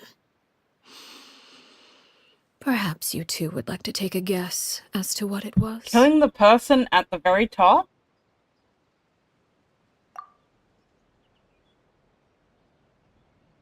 Crucibina, you mean? But... Correct. This is the place where Peruere killed her best friend. A mere year later, this is also the place where she fought tooth and nail to kill the mother they shared. The moment she acted, any conception of what was right or wrong ceased to matter. It's one of the principles of the house. Only those who survive get to write the rules. Peruere won the battle, and became a harbinger herself. After which Her Majesty, the Tsaritsa, bestowed upon her a new name. Arlecchino. So the Perry Clairvy was talking about... It was you all along. You're Peruere. Arlecchino is just a name you got later. It's just as much as Clairvy is. I left that name behind long ago. Yeah. I must say, hearing it now does bring back memories. After I defeated Crucibina, the moniker of Mother died with her. I chose to forego the title she called herself, and even chose to give up my own name. I rebuilt the House of the Hearth under a new identity. Not only as Arlecchino, but as father. And that is where the story ends. Any more questions?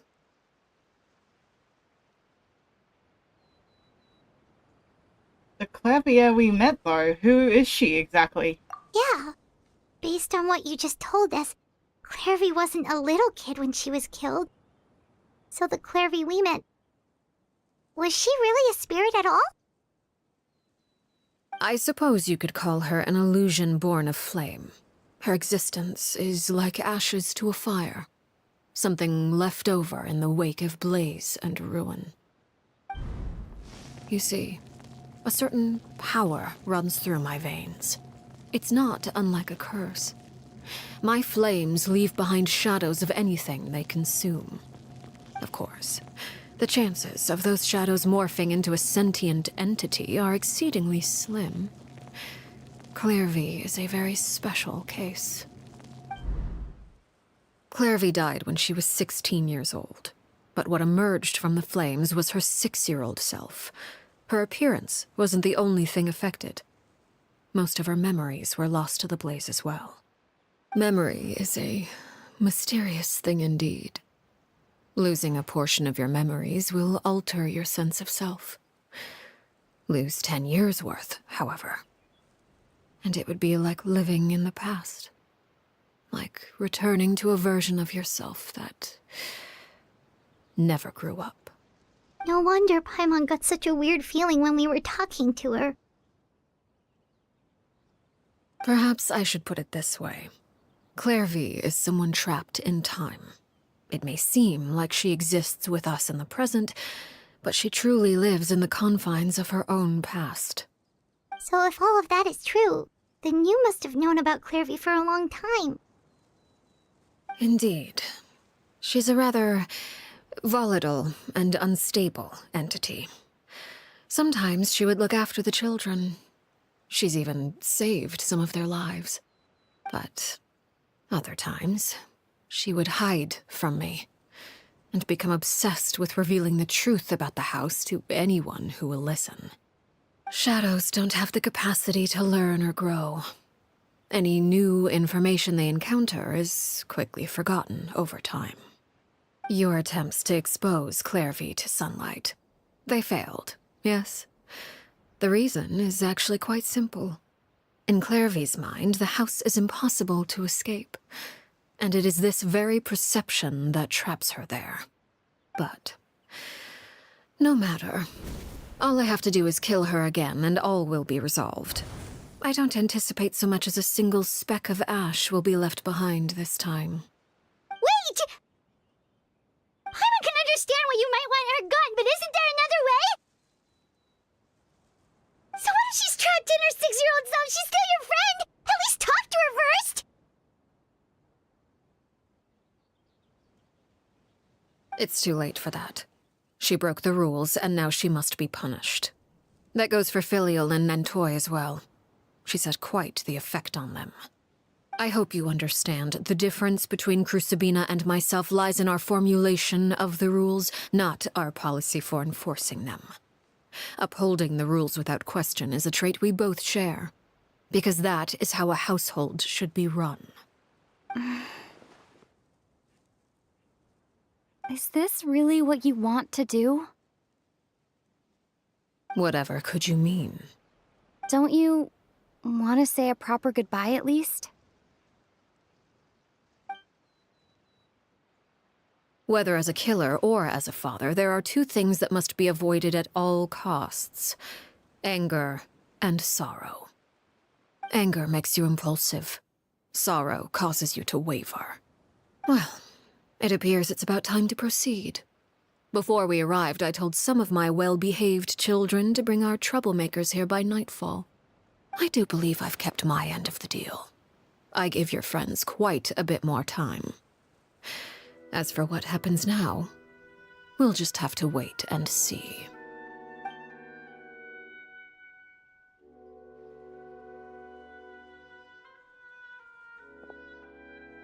Here they are, Father.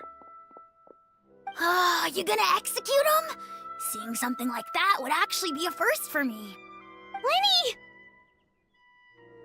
Where are we? I'm sorry. I heard about how you helped buy us more time. But I still failed. I couldn't find a way to fulfill her wish. Huh? Are you... Perry? Indeed, it's been a while, Clairvy. Perry! Shh, stay right there. I'm sorry to postpone our reunion, but first I believe certain scores need settling.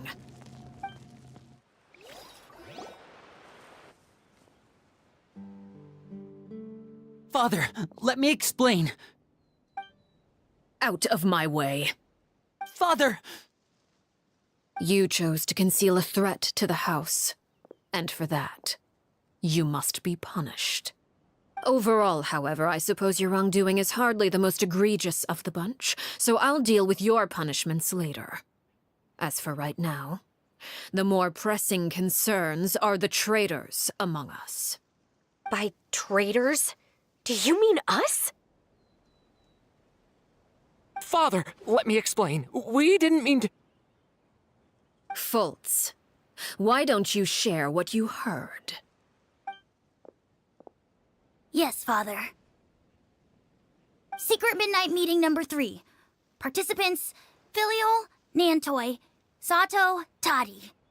Nantoi clearly said, if only Father wasn't the one who took us in. Sato added, I'm sick of this life. I just want to live as a normal person. Filial was the worst of them all.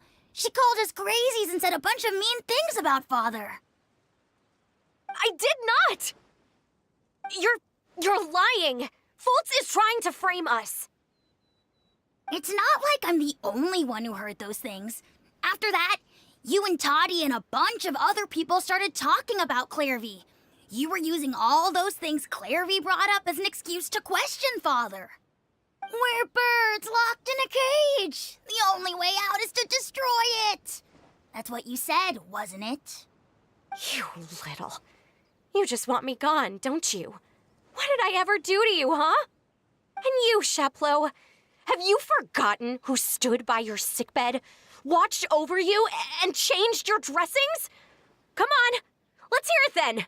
What's your reason for all this?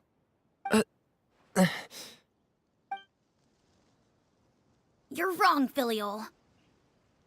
We don't want you to die. You're our family. Liar. You wouldn't be doing this if that were the case. So why? Why have you backed us into a corner? We all live in the House of the Hearth. You know the type of work we do, Filial. A single betrayal can cost dozens of us our lives. It's not like it's never happened before. That kind of thing is hard to forget. That's why the House of the Hearth cannot tolerate any form of betrayal. Ever since we came to Poisson, you've had 7 secret meetings. A lot of the things you talked about really crossed the line. You've been spying on us for half a month? Wait a second. Now that I think about it, the move to Poisson was just a way to make it easier to spy on us, wasn't it? Because we were all in one place. You've had this planned all along. Filial, Nantoi, I'm sorry. I owe you both my life. I owe Clairvy too. If it weren't for all your help after I got poisoned, I wouldn't be standing here today. If this were any other situation, I would do anything to repay that kindness, even if it cost me my life. But rules are rules. I'm sorry. My hands are tied. Why? Why? That's enough, Filial. We made a mistake, and we should own up to it. We broke the rules, plain and simple. And now we have to face the consequences. I'm sorry, Sheplo. Fultz. I'm sorry, Father. We accept our punishment. Chapleau, according to the rules of the House of the Hearth, how should these traitors be punished? All those who betray the house pay with their lives. And so it shall be.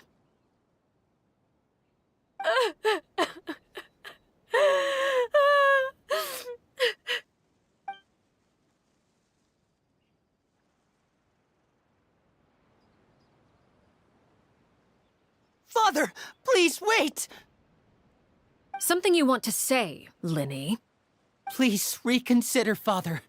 What Filial and the others did, does it really count as betrayal? We all come from broken families. From the very first day we joined the House of the Hearth, we wanted nothing more than to make it a real home. But the truth is, none of us know what a real home should look like. I'm not saying I have all the answers. All I know is this. Killing Filial and the others may uphold the rules, but doing so will only bring us further away from being a real family than we've ever been.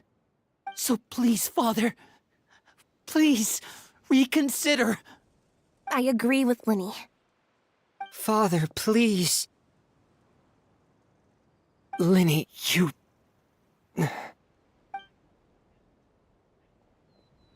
I also agree with Linny.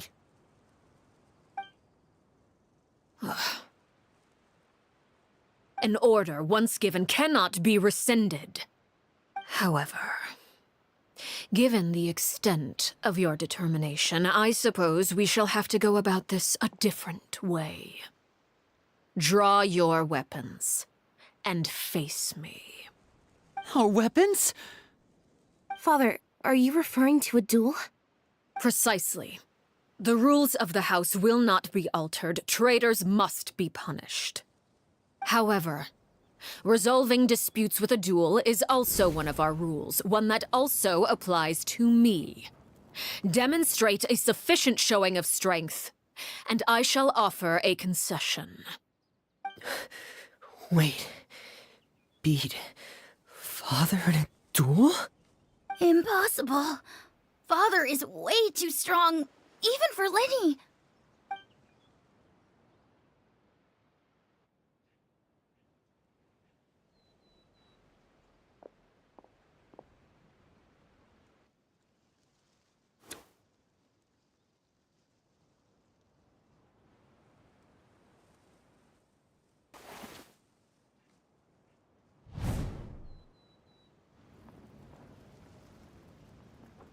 Did you hear that, Traveler? Lenny and the others have to duel the knave. What should we do? Can they really win something like that? If they lose, those people from the house are really gonna be executed. Hey, are you listening?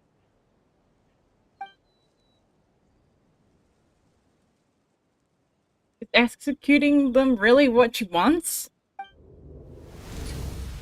Don't you want to say a proper goodbye Don't at you least? want to say a proper goodbye at least? Anger makes you impulsive.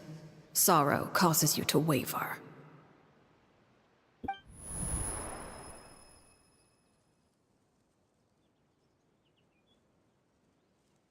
Back then, she never actually answered my question. That means she does want to say goodbye. But it makes the answer pretty obvious, doesn't it? Oh, looking at that expression on her face, she seems really serious about this. Guess that means there's no chance she's throwing the duel on purpose, huh?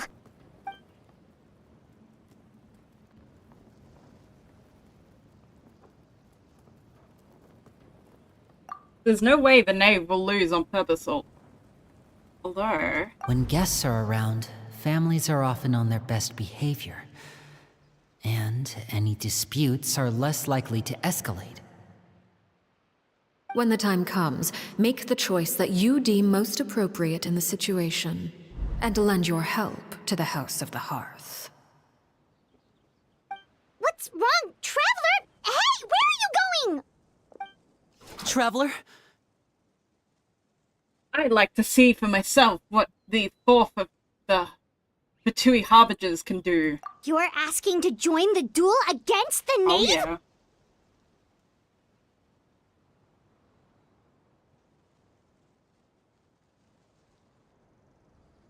If that's okay. I'll allow it. We do have a ready-made dueling ring at our disposal, after Boss time, people! All I would advise is this.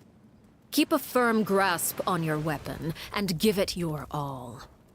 Any less, and you may just lose your life.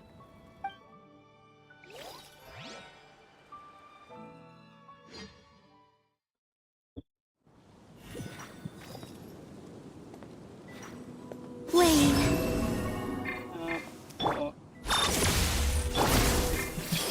The Temple of Wisdom! Beware the creatures of the night.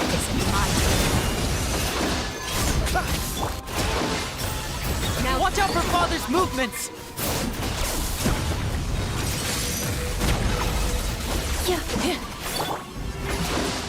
With the fall of darkness, destruction shall rise. Close your eyes. I don't have to watch out, I've got I'm mattering stick, yeah. Be silent. Come back here. Father's even stronger than I expected.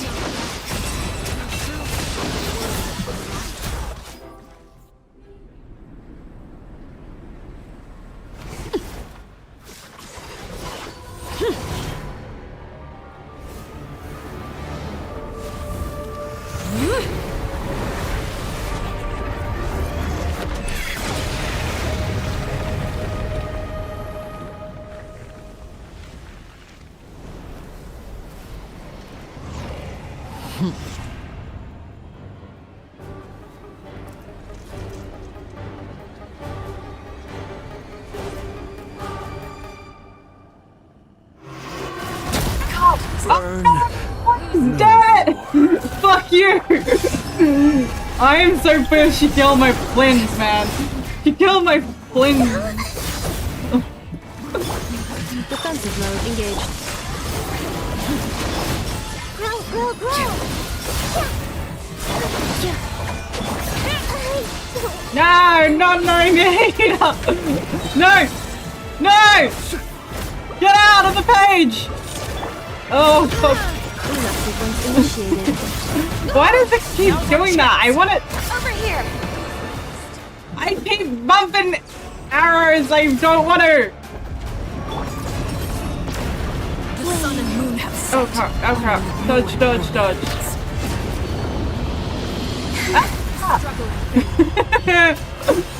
Come on, Cole. We can save them, Colavita. We can save them. We can save them. Come on, Spiteri versus Spiteri, man. Observe.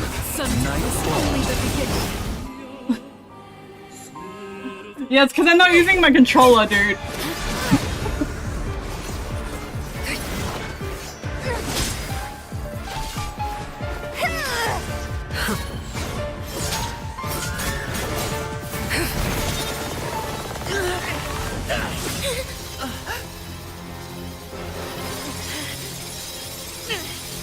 You should know better than to crowd in one place.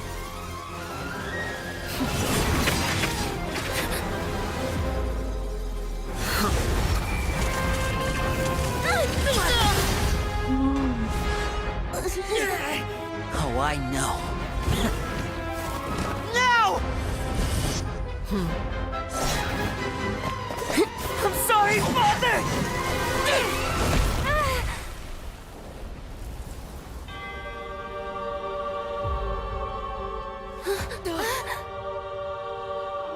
Sorry for what? This pitiful excuse for an attack.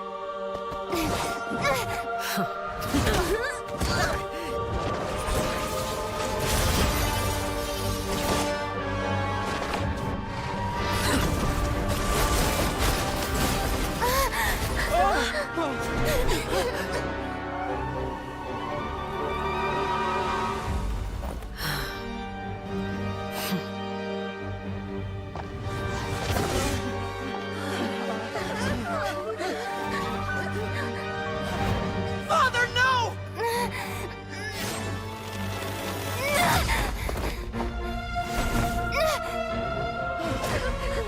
Made it out, did you? You're stronger than I expected.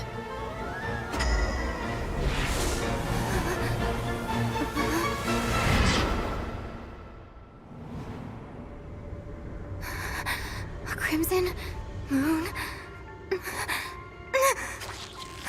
I can't move.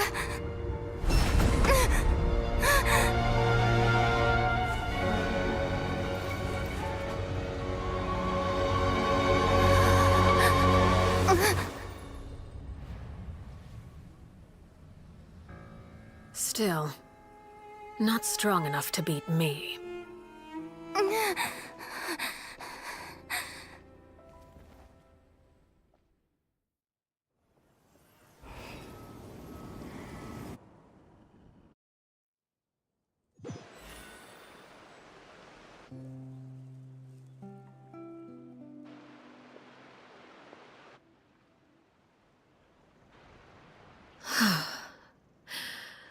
I believe we can end things here. It It's not often that we get to enjoy the company of guests, after all. We wouldn't want things to get too out of hand.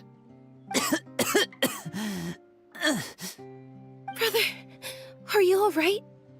Linny! Given that I am the victor of this duel, as agreed, the punishment stands. No! I never thought things would end like this. However, everyone involved in the duel demonstrated a remarkable level of strength and determination.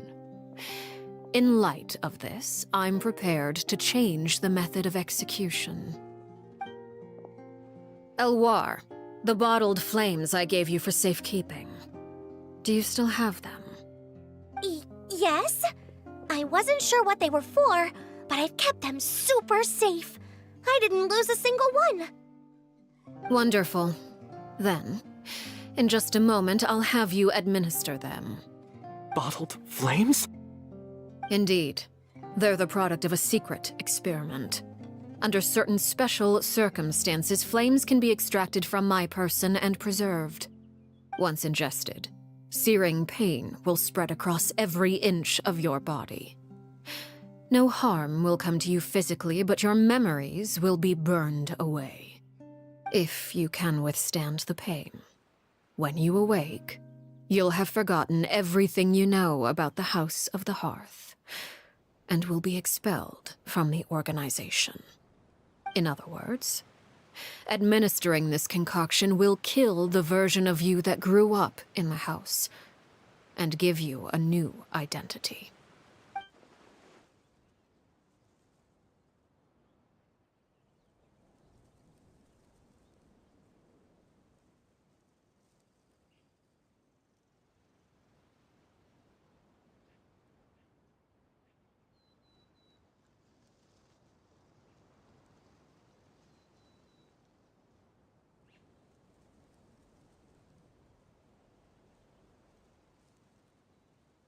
Oh. So that means the young man that I thought looked familiar, the one selling newspapers outside the Palace I can't even say it. He must have been the same as the one on the list of executions. He wasn't killed at all? Memory is a mysterious thing indeed. Losing a portion of your memories will alter your sense of self.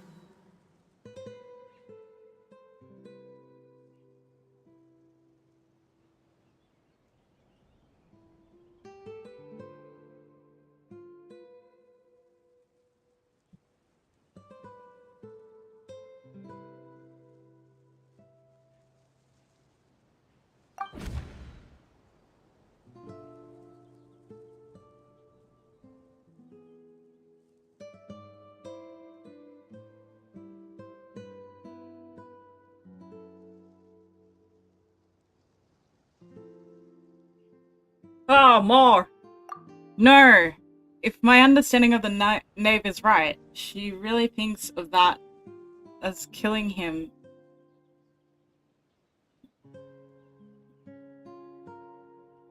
He lived in that the House of the Hearth is dead, and the one that remains is simply a normal person living out his life with his beloved.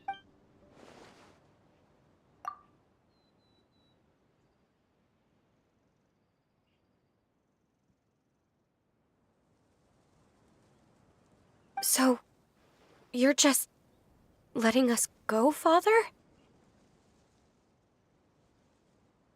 You misunderstand. Memories are extremely important. Once consumed by flame, the version of you standing before me will die, and our secrets will die with you. So no, I don't intend to just let you go, because the person who survives will be nothing but a stranger. Even so, I won't have to live in fear anymore. I'm sorry, Father. I'm sorry I let you down. But I really... Don't cry, Filial. You haven't left the house yet, so there are still rules to be followed, yes? Remember what I taught you. Anger makes you impulsive, sorrow causes you to waver. Don't let yourself be controlled by your emotions. Of course. I'll remember. Dry your tears, and go pursue the life you really want. Yes, Father. Chaplot, Foltz, Elwar. Take them back to Poisson.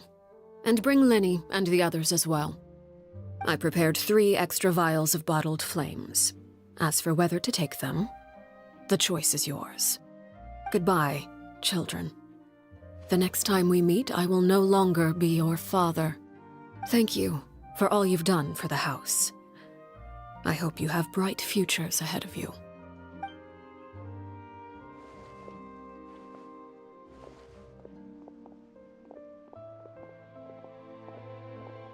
Father.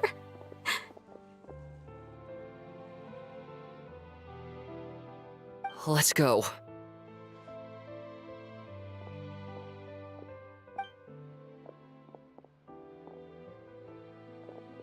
Here, grab my arm, Linny. I'll help you walk back. Thank you.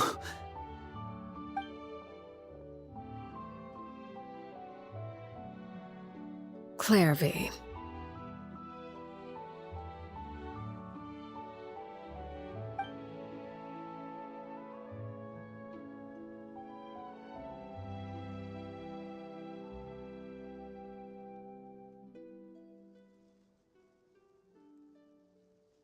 Can we talk now? I've been waiting for a super long time. You really are Perry, aren't you? I haven't seen you in so long. How come you're all grown up? Wait, did I somehow travel to the future on accident? Or am I dreaming? What a long dream. Neither. You died, Clairvy. That's what happened. You could have at least sugarcoated it a little.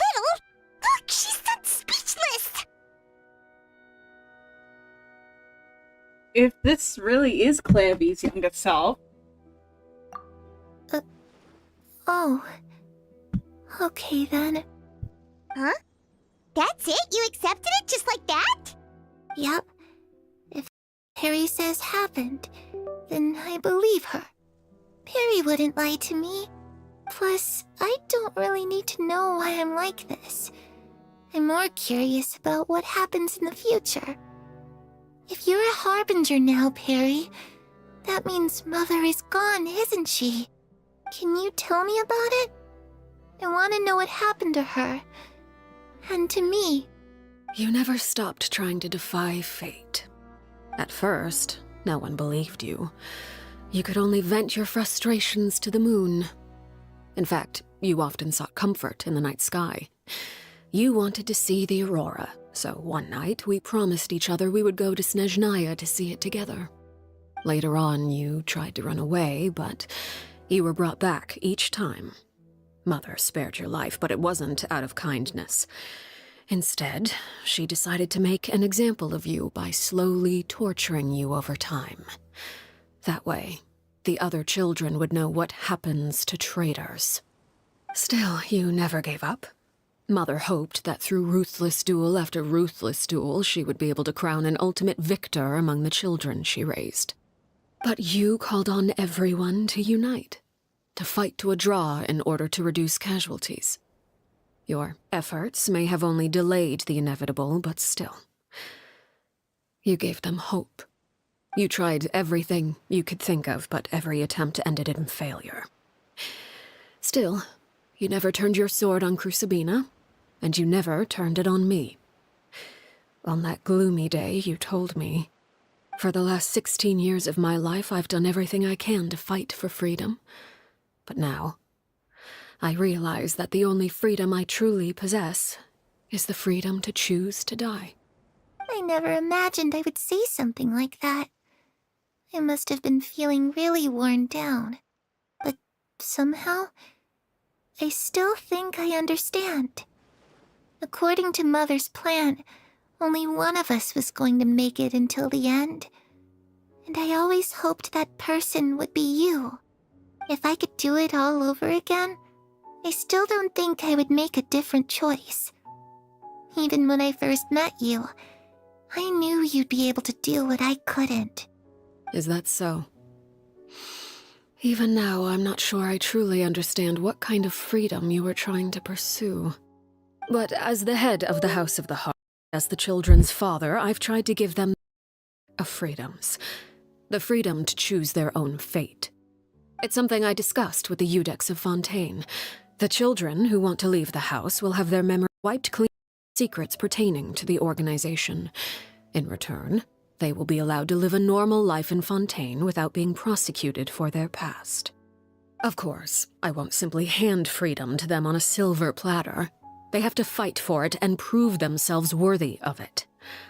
Only freedom that is earned has true value. That's more than enough. That's exactly the kind of life I was fighting for. You know, Perry, I think you're a pretty amazing king, and a really great father, too. I'm really happy that you're the one who took over the house. I guess I do have one regret, though. I still haven't seen the outside world. Well, it just so happens that our dear guests over here have been to many nations and traveled to countless places. Perhaps they would be willing to tell you what the outside world is like. Really? Of course! We've traveled all over the place. We've got so many stories, we could probably talk your ears off for 3 days straight!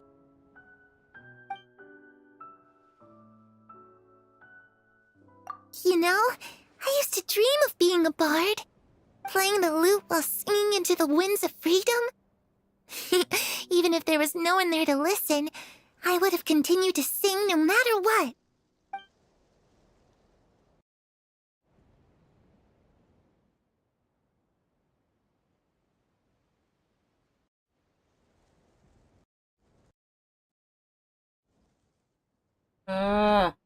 Oh, finally.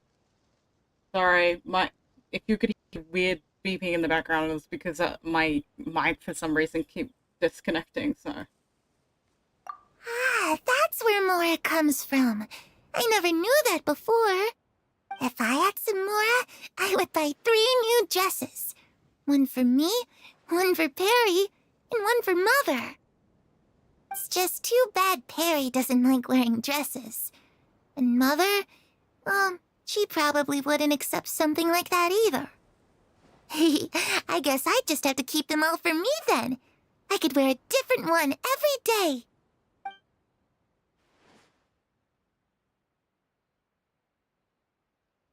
Those yokai you mentioned, what do they look like? I once saw a drawing of this one guy with horns on his head and a super scary face. Are there any yokai like that? Oh, sounds like you're talking about an Oni. Yep, we've met one, and let Paimon tell you, they're not nearly as scary as they look.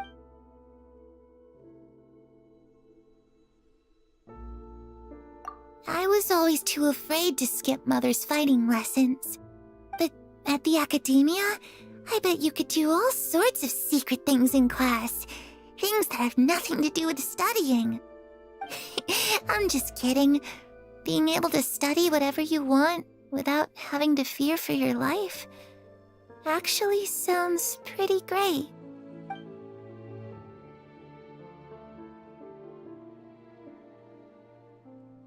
The situation was super dangerous. Lenny and Lynette were accused of committing a crime, and they were going to have to stand trial at the Opera Epicles. Oh no, that must have been hard for all of you. What happened next? Don't worry, we were able to turn the situation around super quickly, all thanks to Detective Paimon, of course. How'd you do that? Come on, tell me. Okay, so it was like this. After the failed magic show, we rushed to the scene and...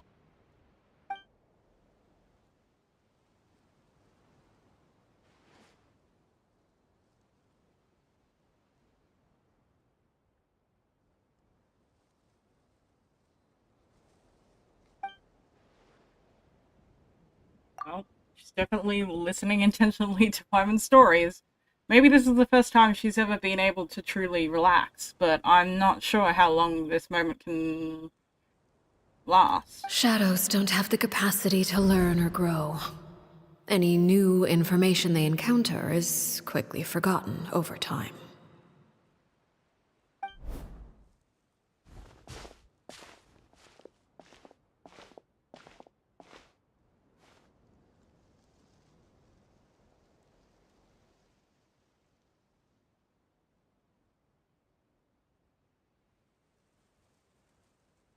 As time passes, she'll probably forget everything we've told her and go back to being that scared little girl who could only hide in the shadows. Huh? I was so busy thinking I almost didn't notice. The sun has risen.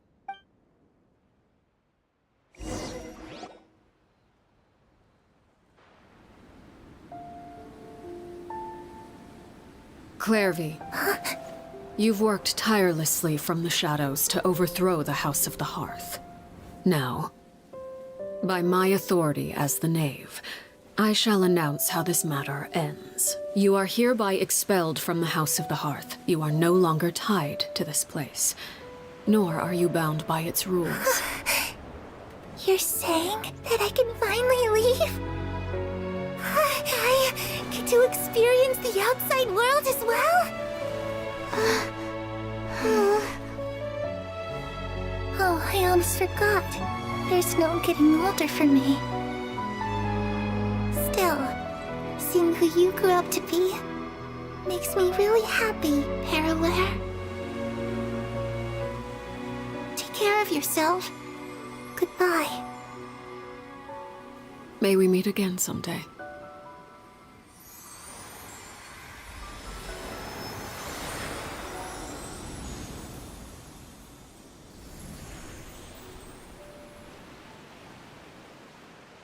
Clairvy.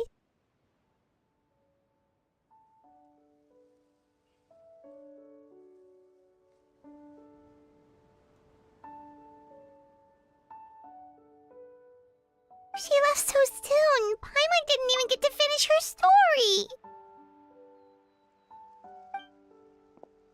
I also have certain sentiments left unsaid. I wanted to tell her that the aurora I saw in Snezhnaya was just as beautiful as the ones in the pictures. But a shadow's memories reset at dawn. Had we delayed any longer, we wouldn't have had the time to say goodbye. Whatever regrets may linger, let them be lost to the coming of a new day. Father? It's Lyney! Hey, Lyney!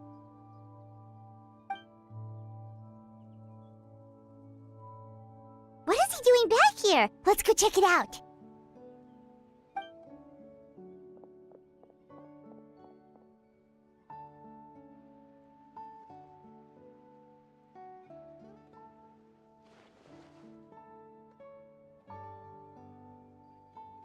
Father, the bottled flames have been administered.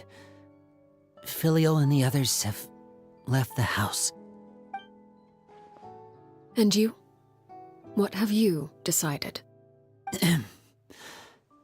Thank you for giving us that choice, Father. But we never wanted to leave the house. It's the only home we've ever known. Lynette and Fremine feel the same way. They're recuperating back at the Hotel Bouffe d'été. But I decided to come back and tell you where we stood. I'm sure you're well aware of the expectations I have for you. I want you to follow in my footsteps and become the next king of the house. Yet you seem to have different ideas. I must admit, I'm rather surprised by your decision to stay. There's nothing wrong with choosing to live a quiet life. Leading this organization is a heavy responsibility, one not so easily carried by someone forced onto the throne. I just never understood what you saw in me. What made you believe I was deserving of that throne? You're brave, talented, and, most importantly, You cherish your family. You would do anything to protect them, even if it costs you your life.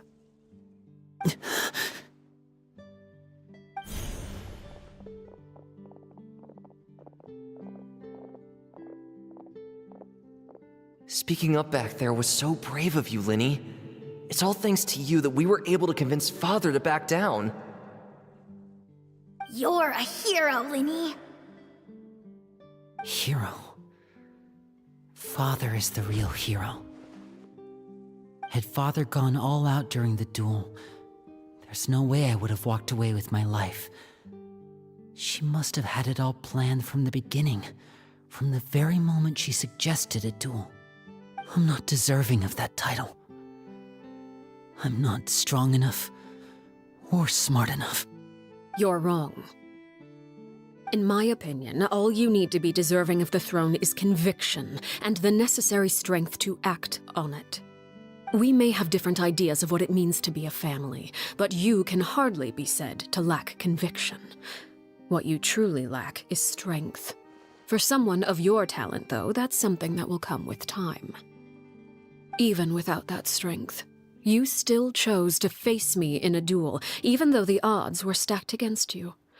That capacity to honor your convictions is what I truly see in you. Father. No one knows what the future holds, what tragedy or triumph may be in store. Being at the head of this organization requires the strength of will to face whatever comes. Caution will only hold you back. If reaching a certain standard were required to go after what you want, I would never have succeeded in killing my predecessor. Back then, there was still a considerable gap between our abilities. Strength may decide the ultimate victor, but those who let a lack of strength dictate their decisions or undermine their convictions will never be worthy of the throne. I understand, Father. Thank you. Children must grow up to surpass their parents. Only then can a family continue to flourish. The road ahead is not an easy one, so I'll ask you one last time. Are you certain you want to stay? You've done so much for me, Father, and that kindness must be repaid. Plus, with Project Stuja at hand, there are many dangers ahead, and I, for one, don't intend to back down. Protecting my family at all costs. That's my conviction. Then you're welcome to stay. As for Project Stuja, you need not be too concerned. If those cowardly businessmen and heartless dignitaries try to take us down, I'm prepared to teach them a lesson. Having members who longed for the light was our organization's last weakness. With those members no longer among our ranks, the House of the Hearth is like a spider hiding in the shadows. We need only wait for our prey to come to us. At present, our imperative is to use their plan to our advantage. In doing so, a crimson moon shall rise amid the frigid blizzards of winter. No demonstration of loyalty shall go unrewarded, and no sacrifice shall be in vain.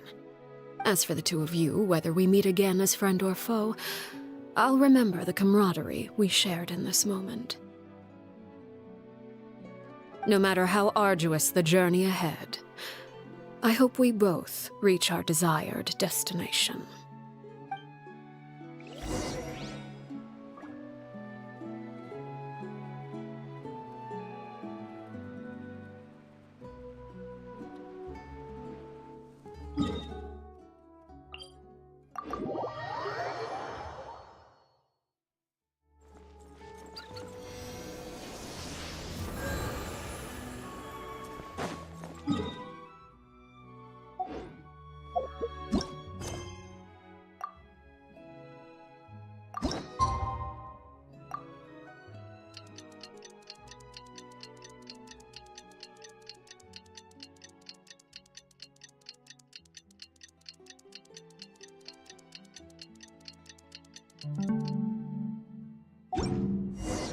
Didn't Linny say that Lynette and Fremine were recovering at the hotel?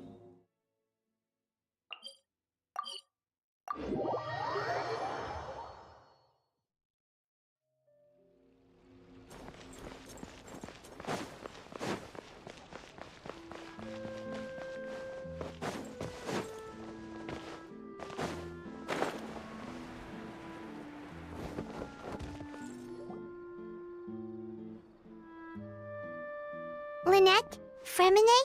How are you feeling? Much better. Whew, what a relief! What about you?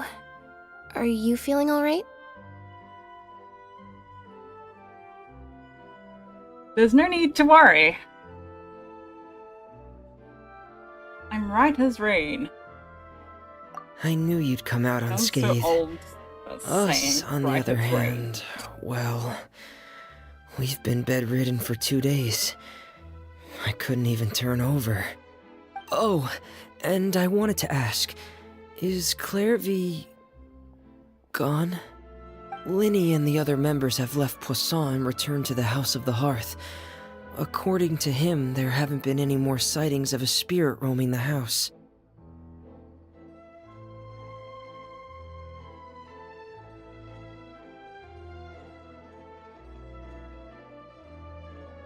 I see.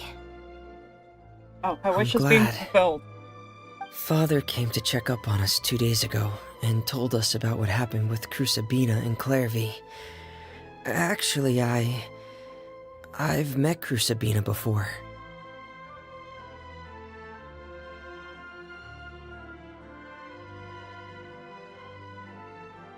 Wait, what? You've met the former knave? Crucibina died a year after Clairvy. It was during the year between their deaths that I joined the House of the Hearth. Crucibina had an extremely cruel and radical way of doing things. While she was alive, the atmosphere in the house was suffocating. When I joined, though, the experiment she valued so much had already come to an end, and all the people involved, dead and injured alike, were gone. Crucibina never talked about the past with us newcomers. A couple of months after I joined, Father killed Crucibina and burned all her files. With that, the names of all the people subjected to her experiments, Clairvy included, were lost to the flames, along with the painful memories they represented. Father took in Lenny and me a couple months after that, but she never mentioned anything about Crucibina or Clairvy. It really seems like something she was planning to keep to herself. The last time you talked to her, did she mention why she kept it a secret for so long? She said she didn't want us to be affected by the darkness of the past. She was worried we'd develop a false sense of gratitude towards her if we knew about it.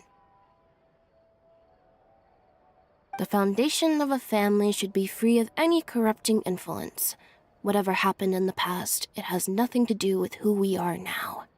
And that's what Father told us in the end. But I still thanked her for everything. It was only after hearing about what Crucibina did that I finally realized how insignificant our lives could have been. The members of the house meant nothing to her. To say that she valued them in any way, even just as a tool, would probably be giving her too much credit. If Father hadn't taken over the House of the Hearth, I probably would have already...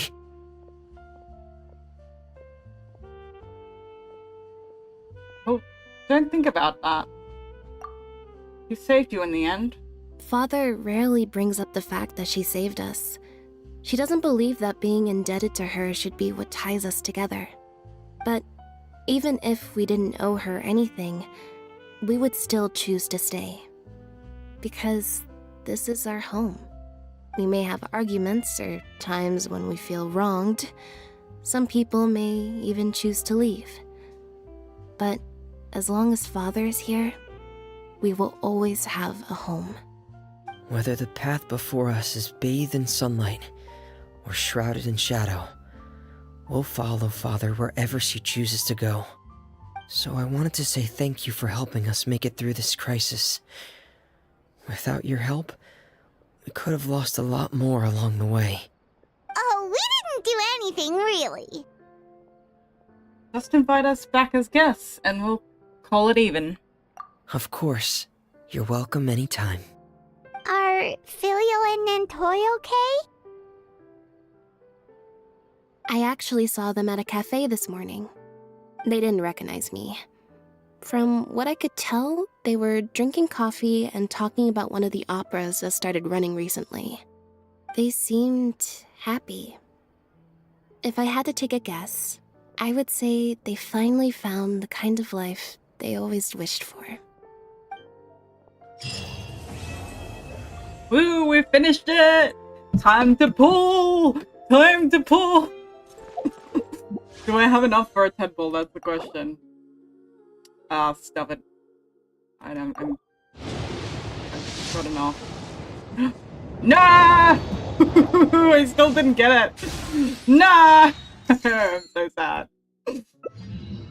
Okay. I got a Charlotte constellation. I won't be sad. I can do one more. Do one more. Yeah, one more pull. Oh, crap! I went on Skirk's meta! Oh, flip, I was so scared I was gonna get Skirk for a second! Imagine if I got Skirk accidentally!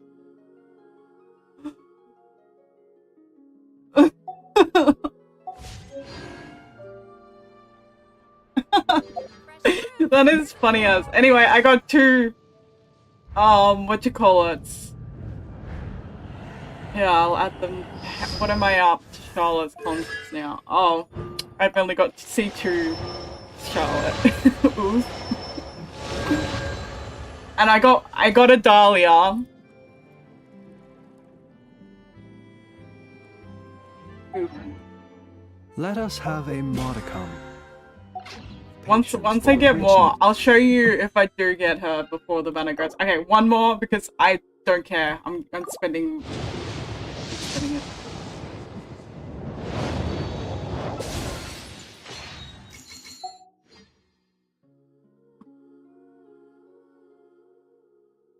And complexity Ah, of no humanity. fun! No The wanton fun! cruelty. That sucks. If only I had one more glitter thing. Grrr. The few I is didn't get a not pull it on worth our screen. ire. I'm sad.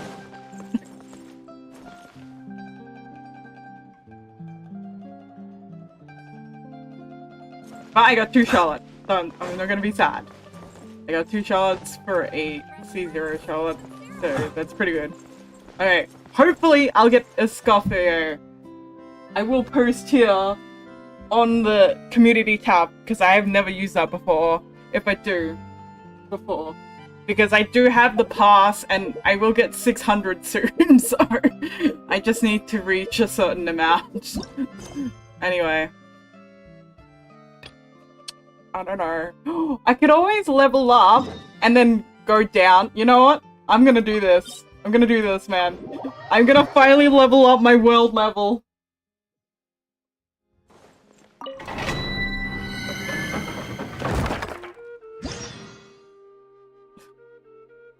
Crazy, hey? Watch me do this. Oh! Oh, I need a team. It wants someone who can switch. Give me a moment to compose myself. Wants fire. Okay. I'll be right behind you. And I need ice. Actually, before I do this, I need to connect my controller, because knowing me, I will suck at whatever they're doing. Because you saw how great I was, because,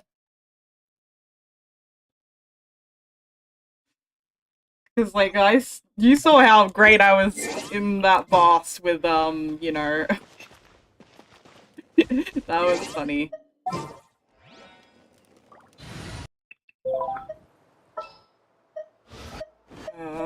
I'll just bring I down my await your phone. instructions.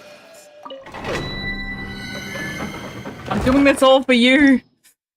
All just so you can hopefully see me, because I'm so close to pity. I'm not joking. I am like... I'm literally on the edge of pity.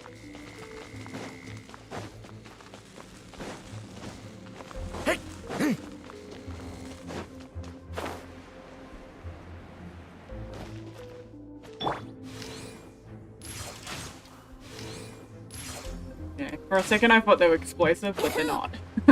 Okay, good to know. Oh, come on, Venti! I fly like you like to do! Here we go. Leave it to me! Wayne.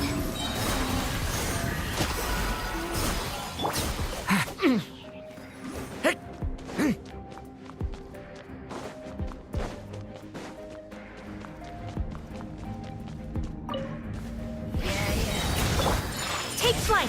Embrace the ice. Do this, we can do this, Let's we can play. do this. The story has only just begun! No.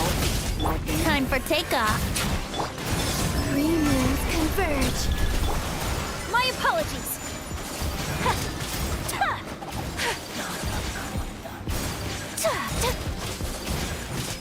Take flight.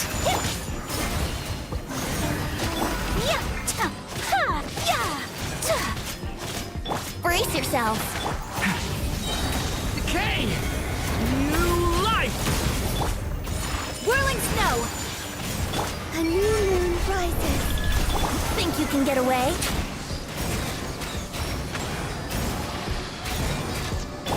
Leave it to me! Surge. Take flight.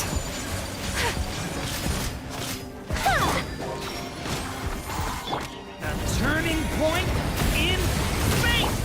Sakura swirl. My apologies. Did it! Ooh. Nice, okay, I've got 2 standard pulls and now I'm at level world 9, people.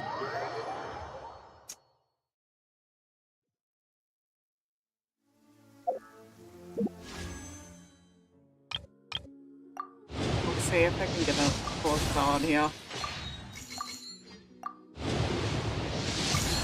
Oh, look, I got Enzercon! That is rare! What is he now? Man, I'm getting a lot of 4-star cons lately. Oh, C2.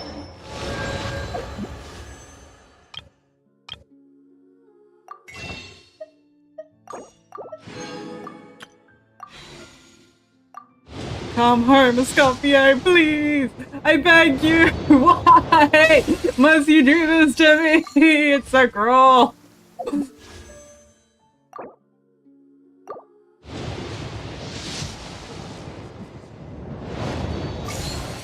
I'm sad. I don't have enough now. I don't have enough! I need to go mine more! What do I do? Do I have... No, I've done all that. Why can't they give us more events, man? Tell me. There's no events here. I can't do anything to get more. I have to explore, if anything. Tell me.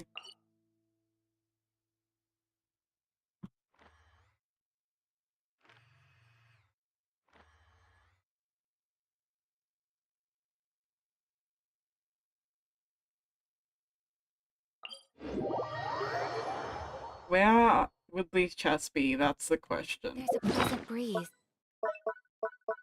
Fingers crossed.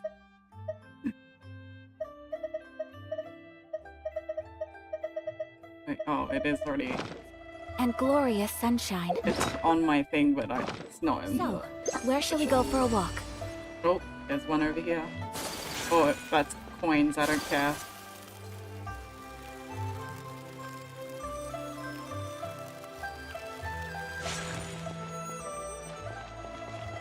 Yeah, it's coins.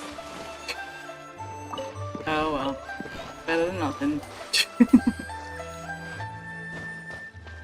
You have a bad feeling about this? What are you talking about? I'm going to max pity. If they gave me something at max pity, I would be really... Why is...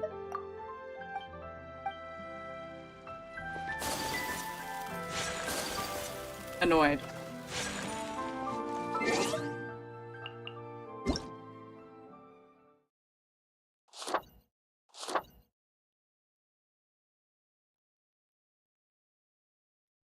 What is this? Oh, it's talking about Melanie Astra. Sure. No, nothing here.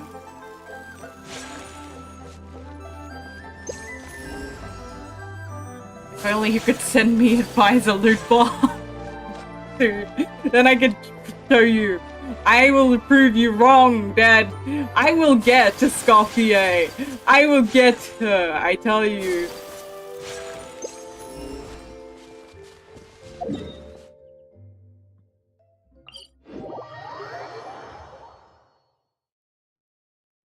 Wait, what? The demigod?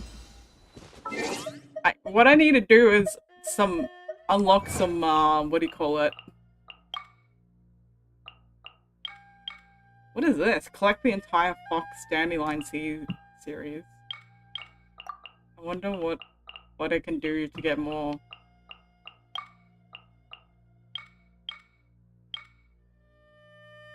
Wow, I've never done Superconduct. Okay. Dude, these are easy 20 primos. Should I do them? Trigger Cryo, Hydro, Pyro, and Electric Swirl at least once within 2 seconds. Yo. Electric charge with 2 seconds 10 times.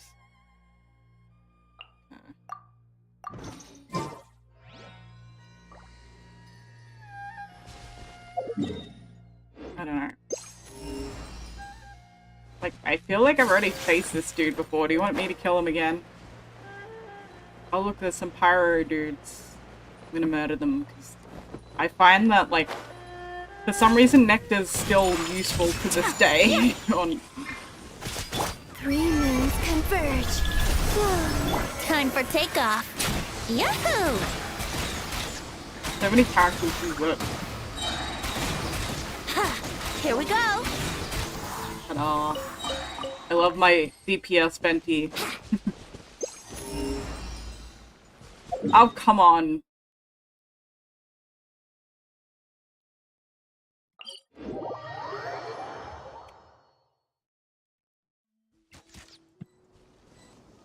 Yeah, there's gonna be a chest. Oh, I found one! It's down here somewhere.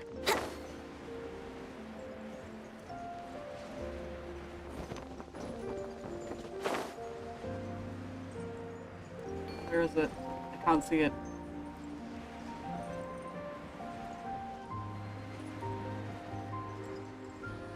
Do I have to kill this dude?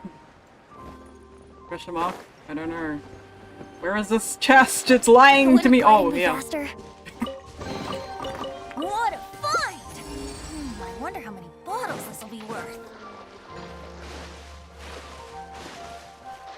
Wouldn't gliding be faster?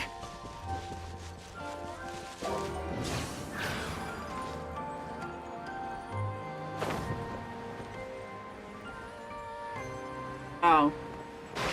Don't tell me, it's up there, isn't it? Yup. I should have used his gliding to get up there. Regretting that now.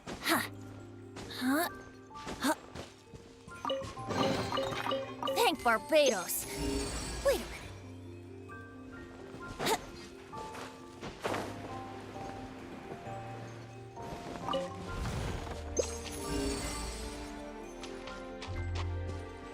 Up there? Really? Really? Let's play.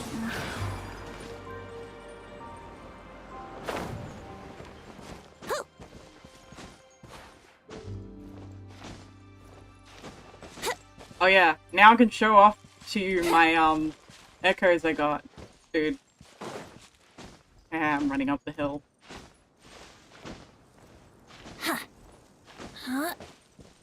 See, look, I've got Ventis, and I got Ayakas, and I got not Neelys. Nahitas. Brace yourselves.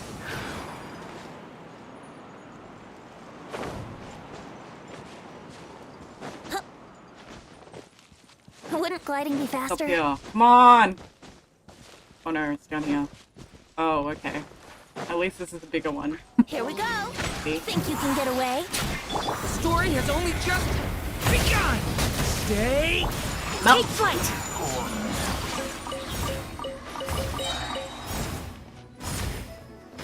Ow, what the? I'll get you. Let's play! What a find! I wonder how many bottles this will be worth.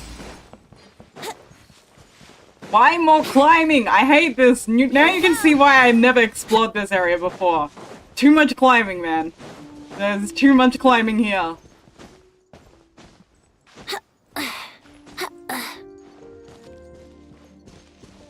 Brace yourselves.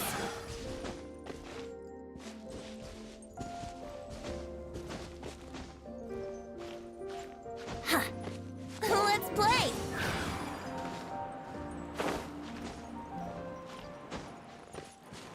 Hi! Venti! How dare you lose your footing? Wouldn't gliding be faster? Yahoo!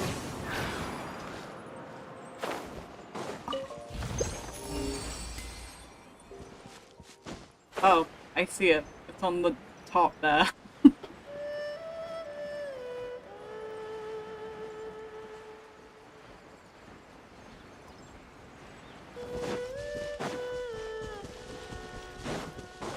I'm just playing. I'm gonna get that one more because it will get me to the pity. And then I can prove you wrong, Dad. I'm gonna prove you wrong.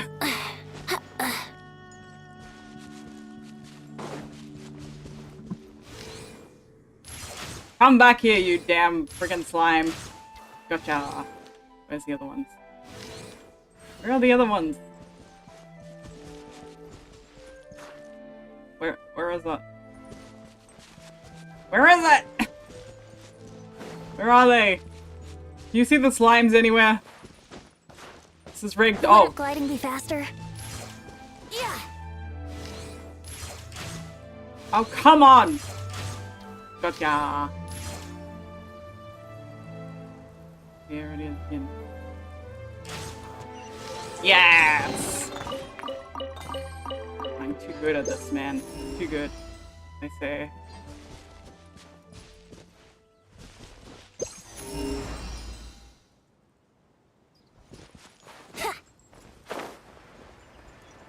Wait, this looks like something I haven't done yet. I think it's one of those ones where you just have to get it. Come over here, yes. Okay, I'll get it. Ready?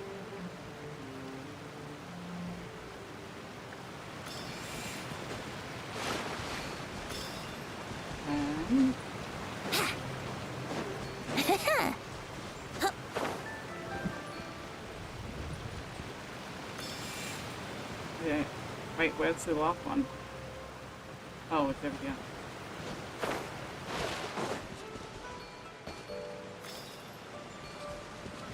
Oh, come on! Here we go! What? I have to do it all four at the same time? Is that what you're telling me?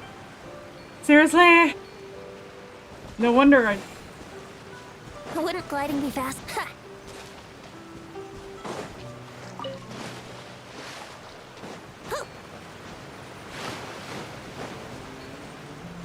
Okay, got it. Okay, we go in here. And then we use the fish. Right? We use this fish. And we go to the other side. And then we do the same thing. Yes! I am so smart. Brace yourselves. See? Dead. I'm smart. What a find! I wonder how many bottles this will be worth. Oh, another one. Where? Where is this other one? They tell me it's underwater. Can we go into the fish? I don't know. Oh, it's on this island.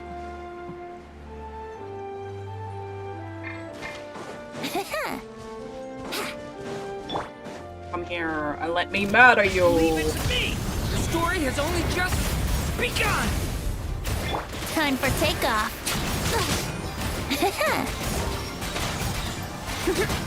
How rude!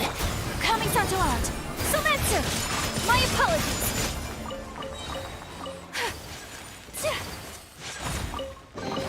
I love how my team is so weird. Like, this is such a weird team to play. Oh no, I'm burning. Water. Water! Oh, thank God.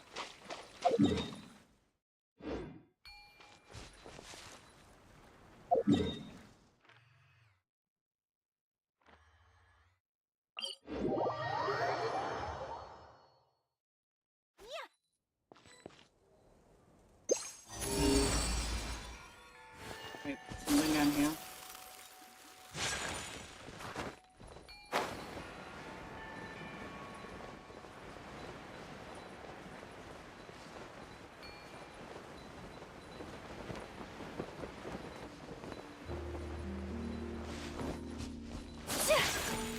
What's this creepy off thing?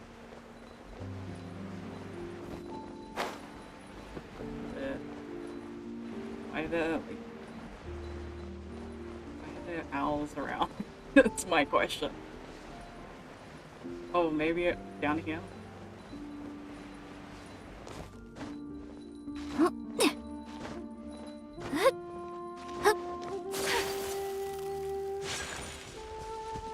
Where is this damn freaking flag?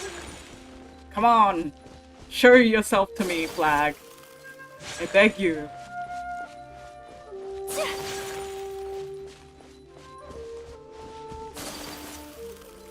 Up here.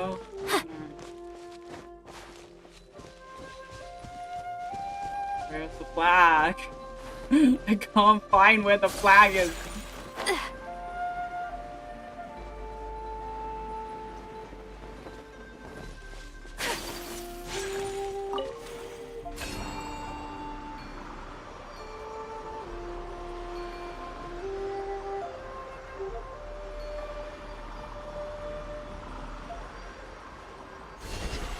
Up here.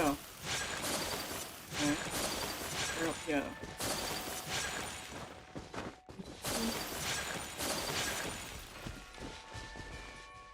Is it up in the tree? Question is this flag up in the tree or I can't tell. It says it's up here somewhere.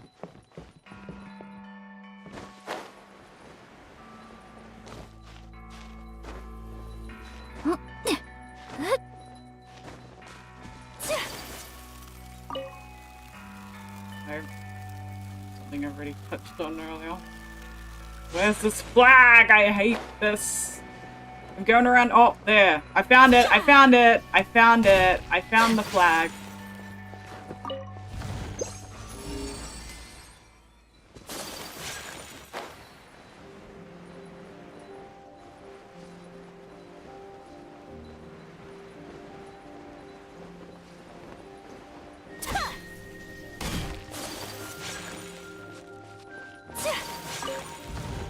Alright, let's see. Do I have enough? 42! Damn it, I need 42 more. If only there was areas I hadn't explored.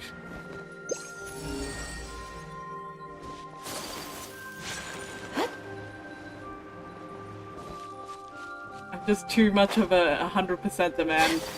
You wanna see everything else I've explored? I think there's parts of Fontaine I haven't explored. That's the only other place.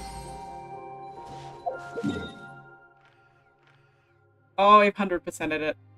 Okay. Now to this area. Where's the areas I haven't got to 100? I assume here.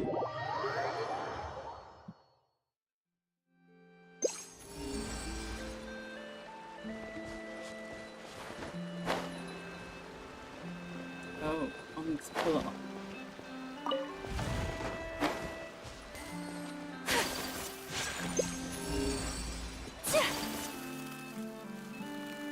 Flag up here. Up there. Question. I've never. Do you know what the hell that gate is? I have no clue what it is for.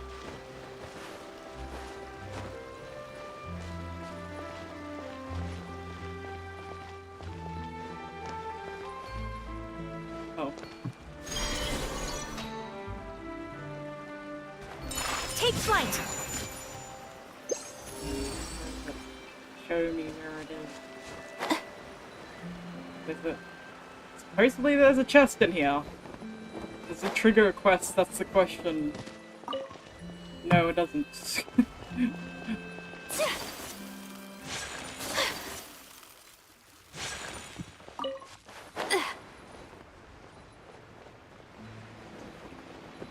What is this? I've never been in here before. How the hell do I get back to the chest?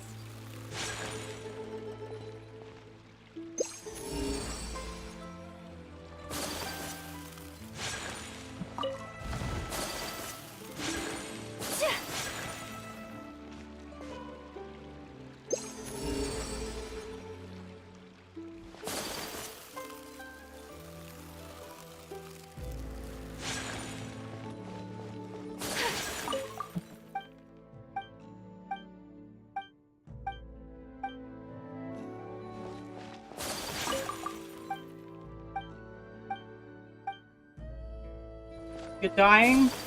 What, waiting for me to get more, man? It's the only way I can do it for free, man.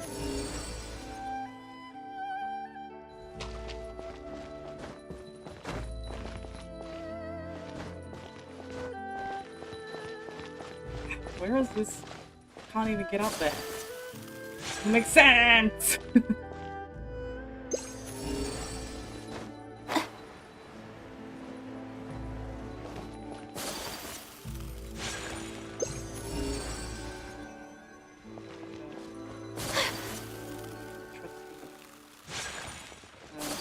Oh, I think I know where this is now. I remember doing this in a quest many years ago.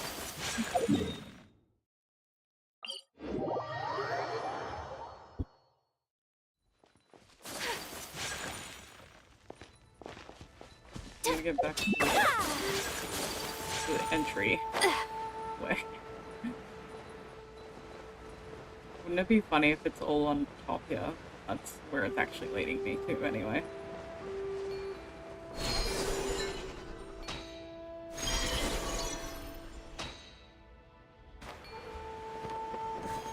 Yup, I was right.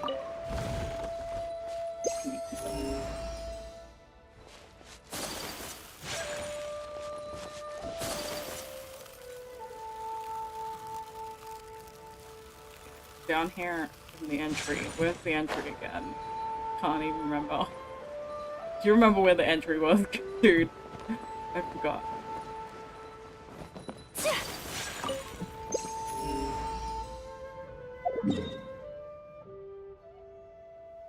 It was near the river, wasn't it? I think it was this area.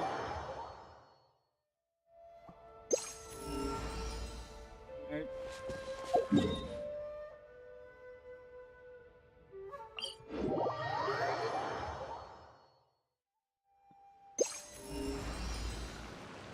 Nope.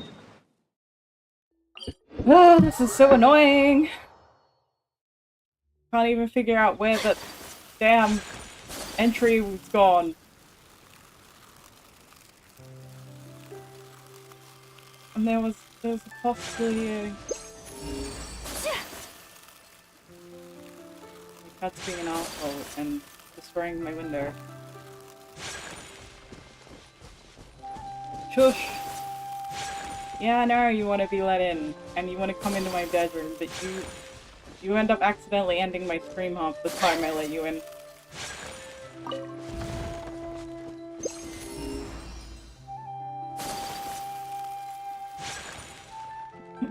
Like that one time I tried to do... Oh, what the hell is this, guys? Look, there's some random... half-dead guys on the floor. Becomes the hunted.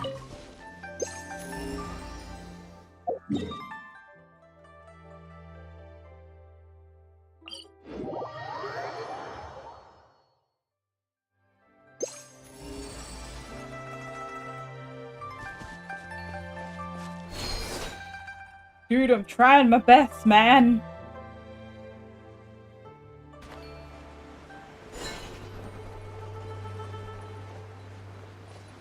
I'm trying my hardest to get another pole. I've spent all the premium currency I had, man. I tried.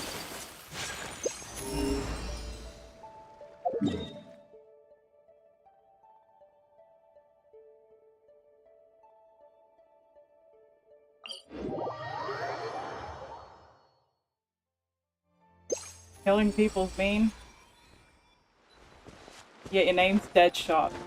Kind of hypocritical, but anyway. Yahoo!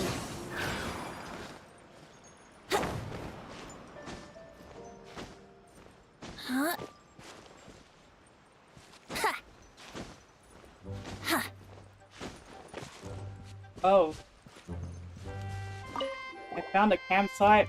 Maybe this is linked to a quest that I started and I never finished? I don't know. Search for a path. Yes, it will give me like 30 primos, hey? Let's hope. Oh, you know what? I should go to the Sumeru Desert. I don't think I ever completed the old man's quest. You know what I'm talking about? And you can get like 90 or something from that.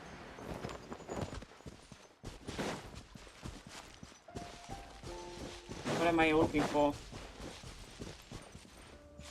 Path. What is... Where's the path, damn it? Where's the path? Search quest area. Oh. Down below. It's under here. Where it is. Think you can get away?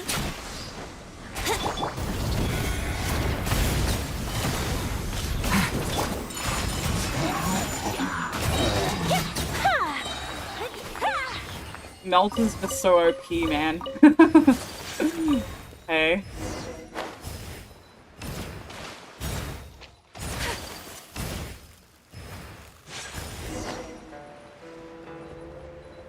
Examine the cave, okay.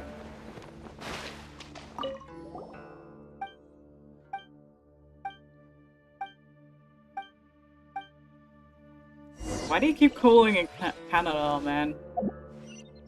I'm confused. What do you mean by Canada?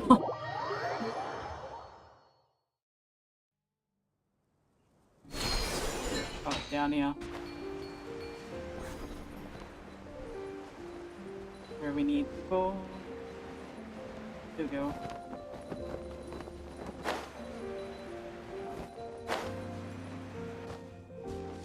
Lower. Okay, I need to go lower. Firstly.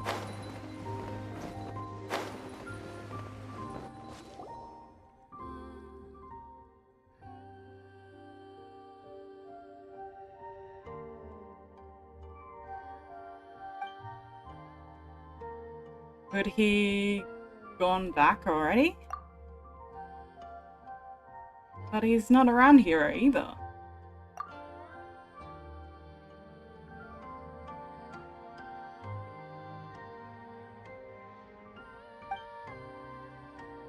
Let's get a bit of blessed water first. Oh yeah, okay, I can get 30 primos from this, so it'll give me 30! Yes!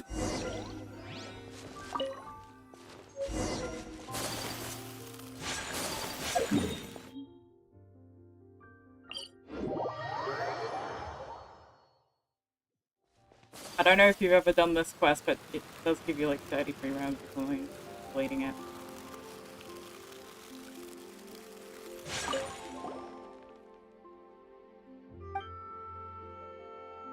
Her grandfather lives. Uncle Wow, okay. Cool. Go visit him. She also has a bamboo raft. Yeah, I know, that's how I met her.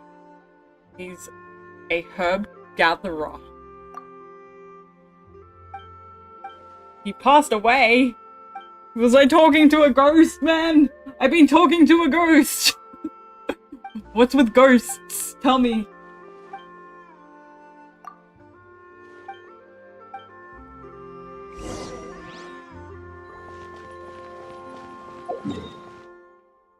Oh, it's all the way in the back of the village. Really?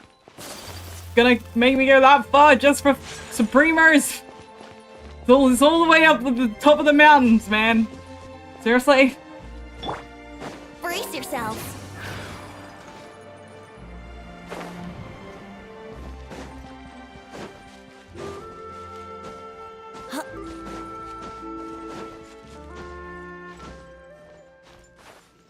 I thought I could run up that. Not letting me run. You're not letting me cheat, Genshin. You suck. Wouldn't gliding be faster? Okay, finally. Finally. Here we go.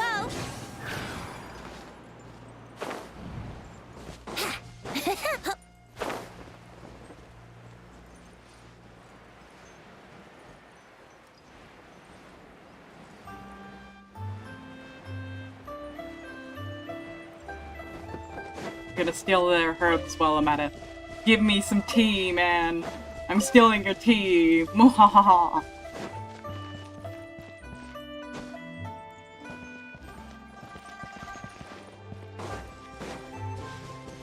They have the back of the house? Okay. Yeah.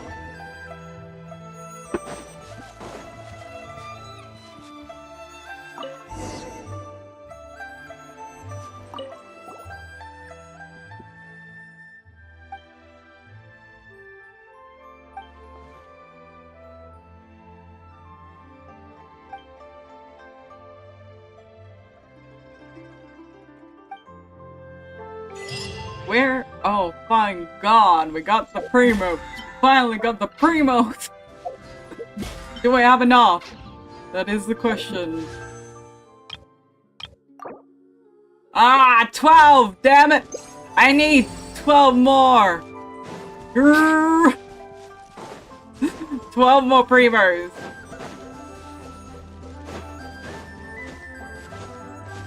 Anybody else know quests I can do that I possibly haven't finished? Anything.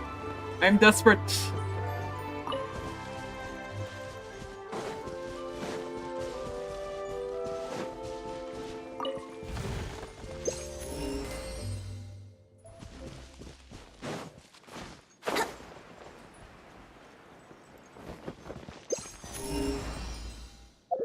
Nope. Okay. I am going to have to go to Sumeru. Rest in peace. Oh, look. This is the only area I haven't explored, but everything. Sadness.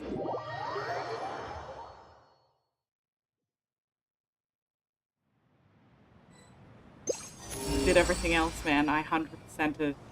Oh. Underneath? Okay. How do I get underneath? Wouldn't gliding be faster?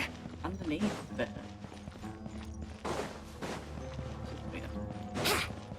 Unless I have to go underneath on the ground in here. Bye-bye. Wouldn't gliding be faster? Touch you.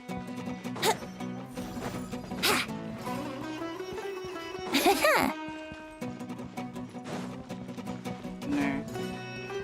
Okay, it's not there. Tricked me into thinking it was. And now the damn thing's trying to laser me to death. Let's play! Maybe it's up here? Wouldn't gliding be faster?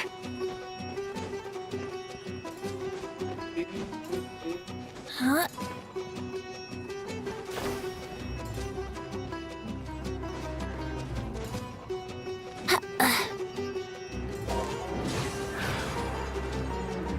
In here? Okay, I found coins. That's the next best thing. Venti's skill is such a slow skill, man. I wish they'd, like, make it quicker.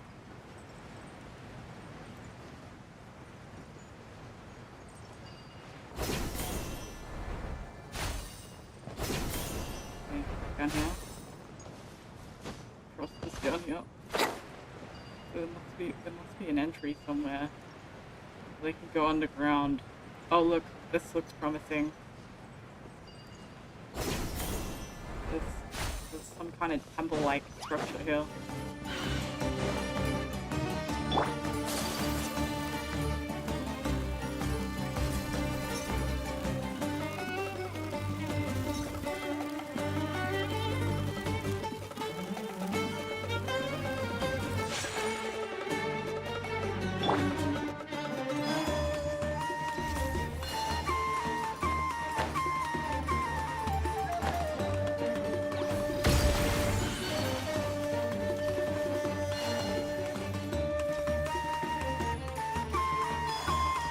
Still can't find the damn thing. Where's the chest? Stop lying to me. It's leading me in circles. This is annoying me.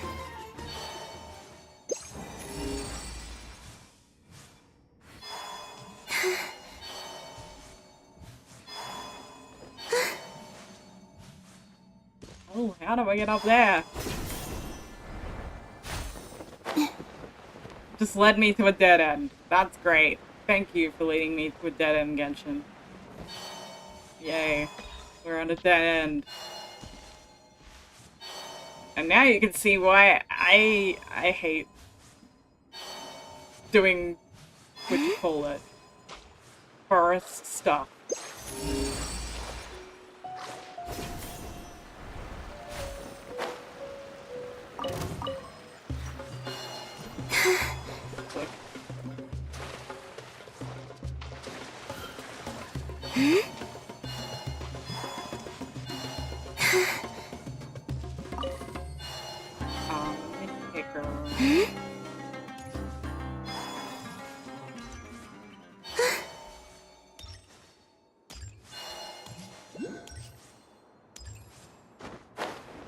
Completed this thing. Happy to oblige.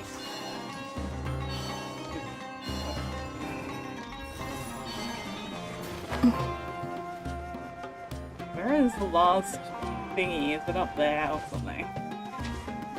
Anyway.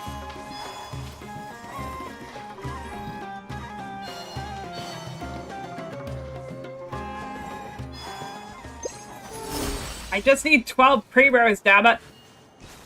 Why?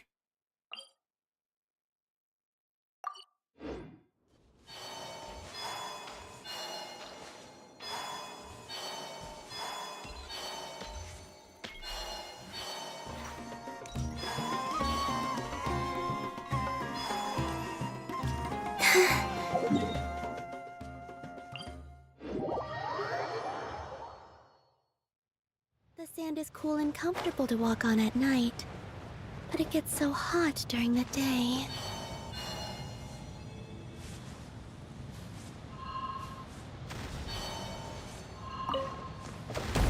Oh.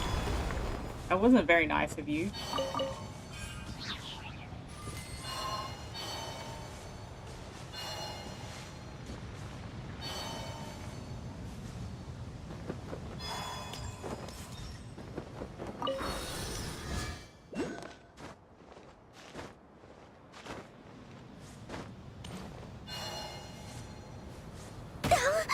Damn it.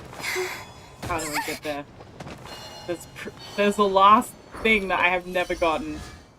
Grrr.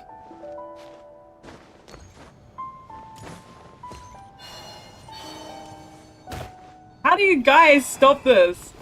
That's what annoys me. Do we take the others to do this? I don't know. I just want to get there. Here we go. Time for takeoff.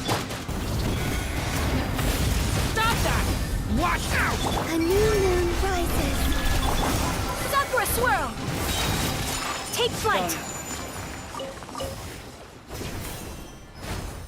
Oh, I should have picked up that damn portal, man.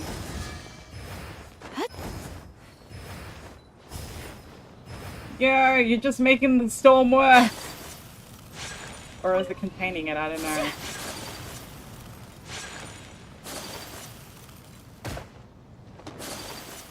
The way to stop this damn storm. Oh, the storm. Okay.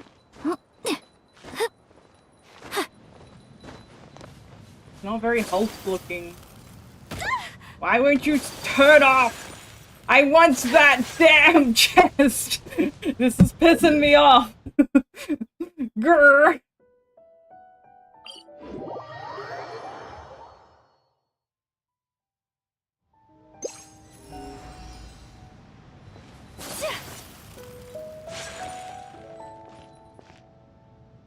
You know what? I'm just gonna go to the village. Where's the village? Here. I think the old man's on the top somewhere.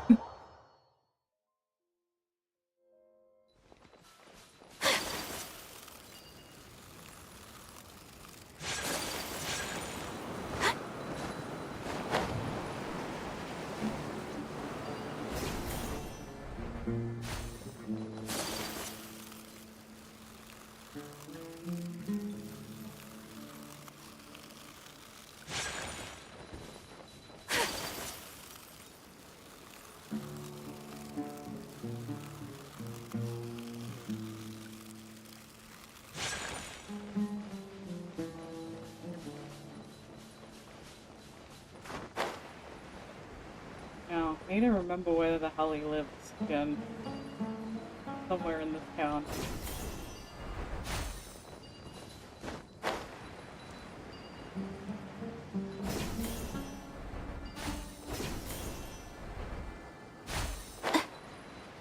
What's over there? I'm trying to see something in the distance. That looks promising. Kinda looks promising. Oh no, it's just an encampment then. Oh no. Where is this guy's house? Where's your house, man? I can't remember.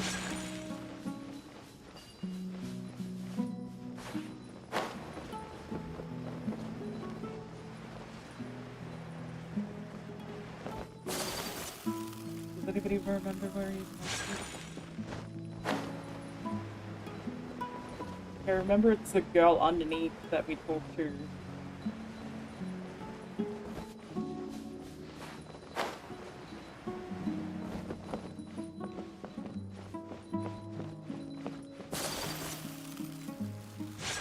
Yeah, give me a second, I might have to quick look. Maybe it's that bridge over there? Question mark? I don't know.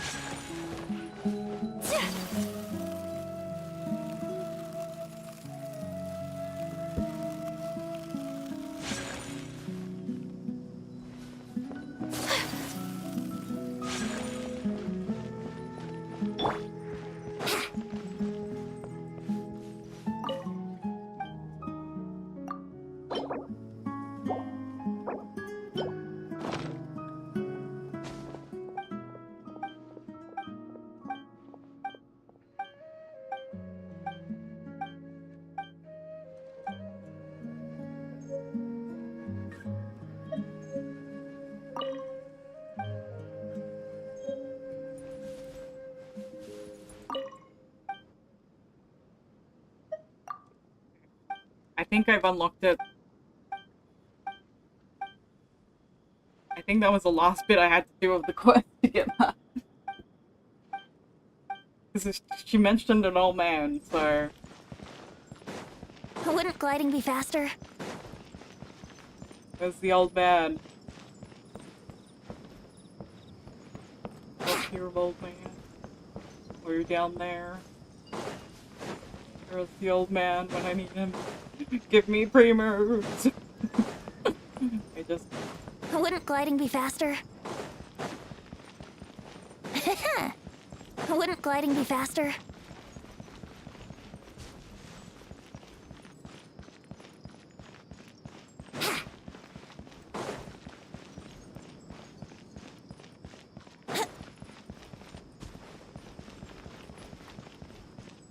Where's this old geezer, man? Tell me. Where is he? Where's the medicine maker man? Did I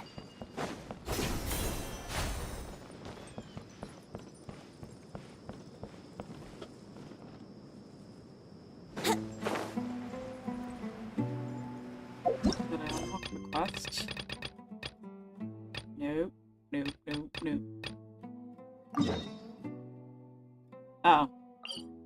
Supposedly, I didn't finish this quest. I can get another couple primos from finishing it. Wouldn't gliding be fast?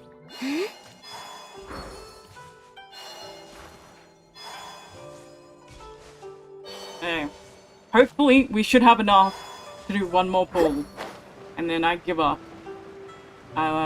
We will have to wait to see if I lose my 50-50 or not.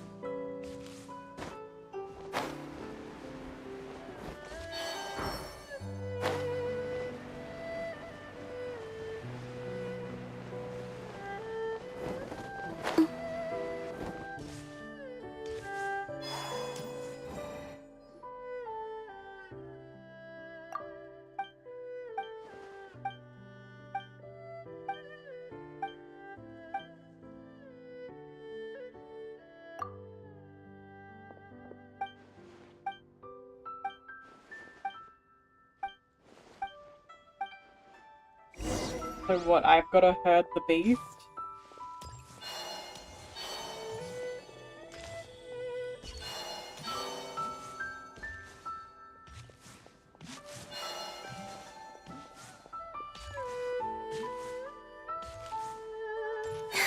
Come on. Come on. Oh, there's chili peppers. Where are the chili peppers? Check the chili peppers out.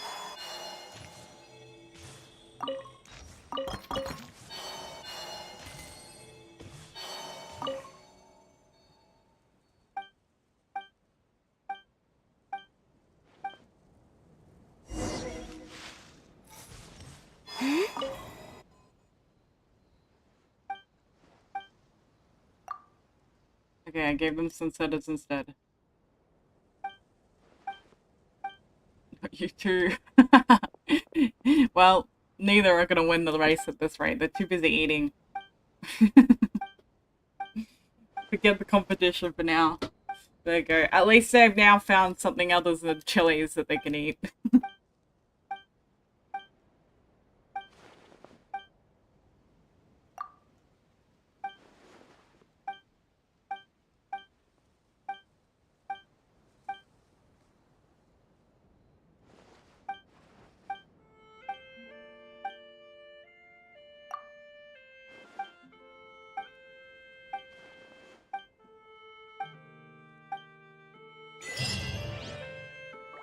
Yes! Hallelujah!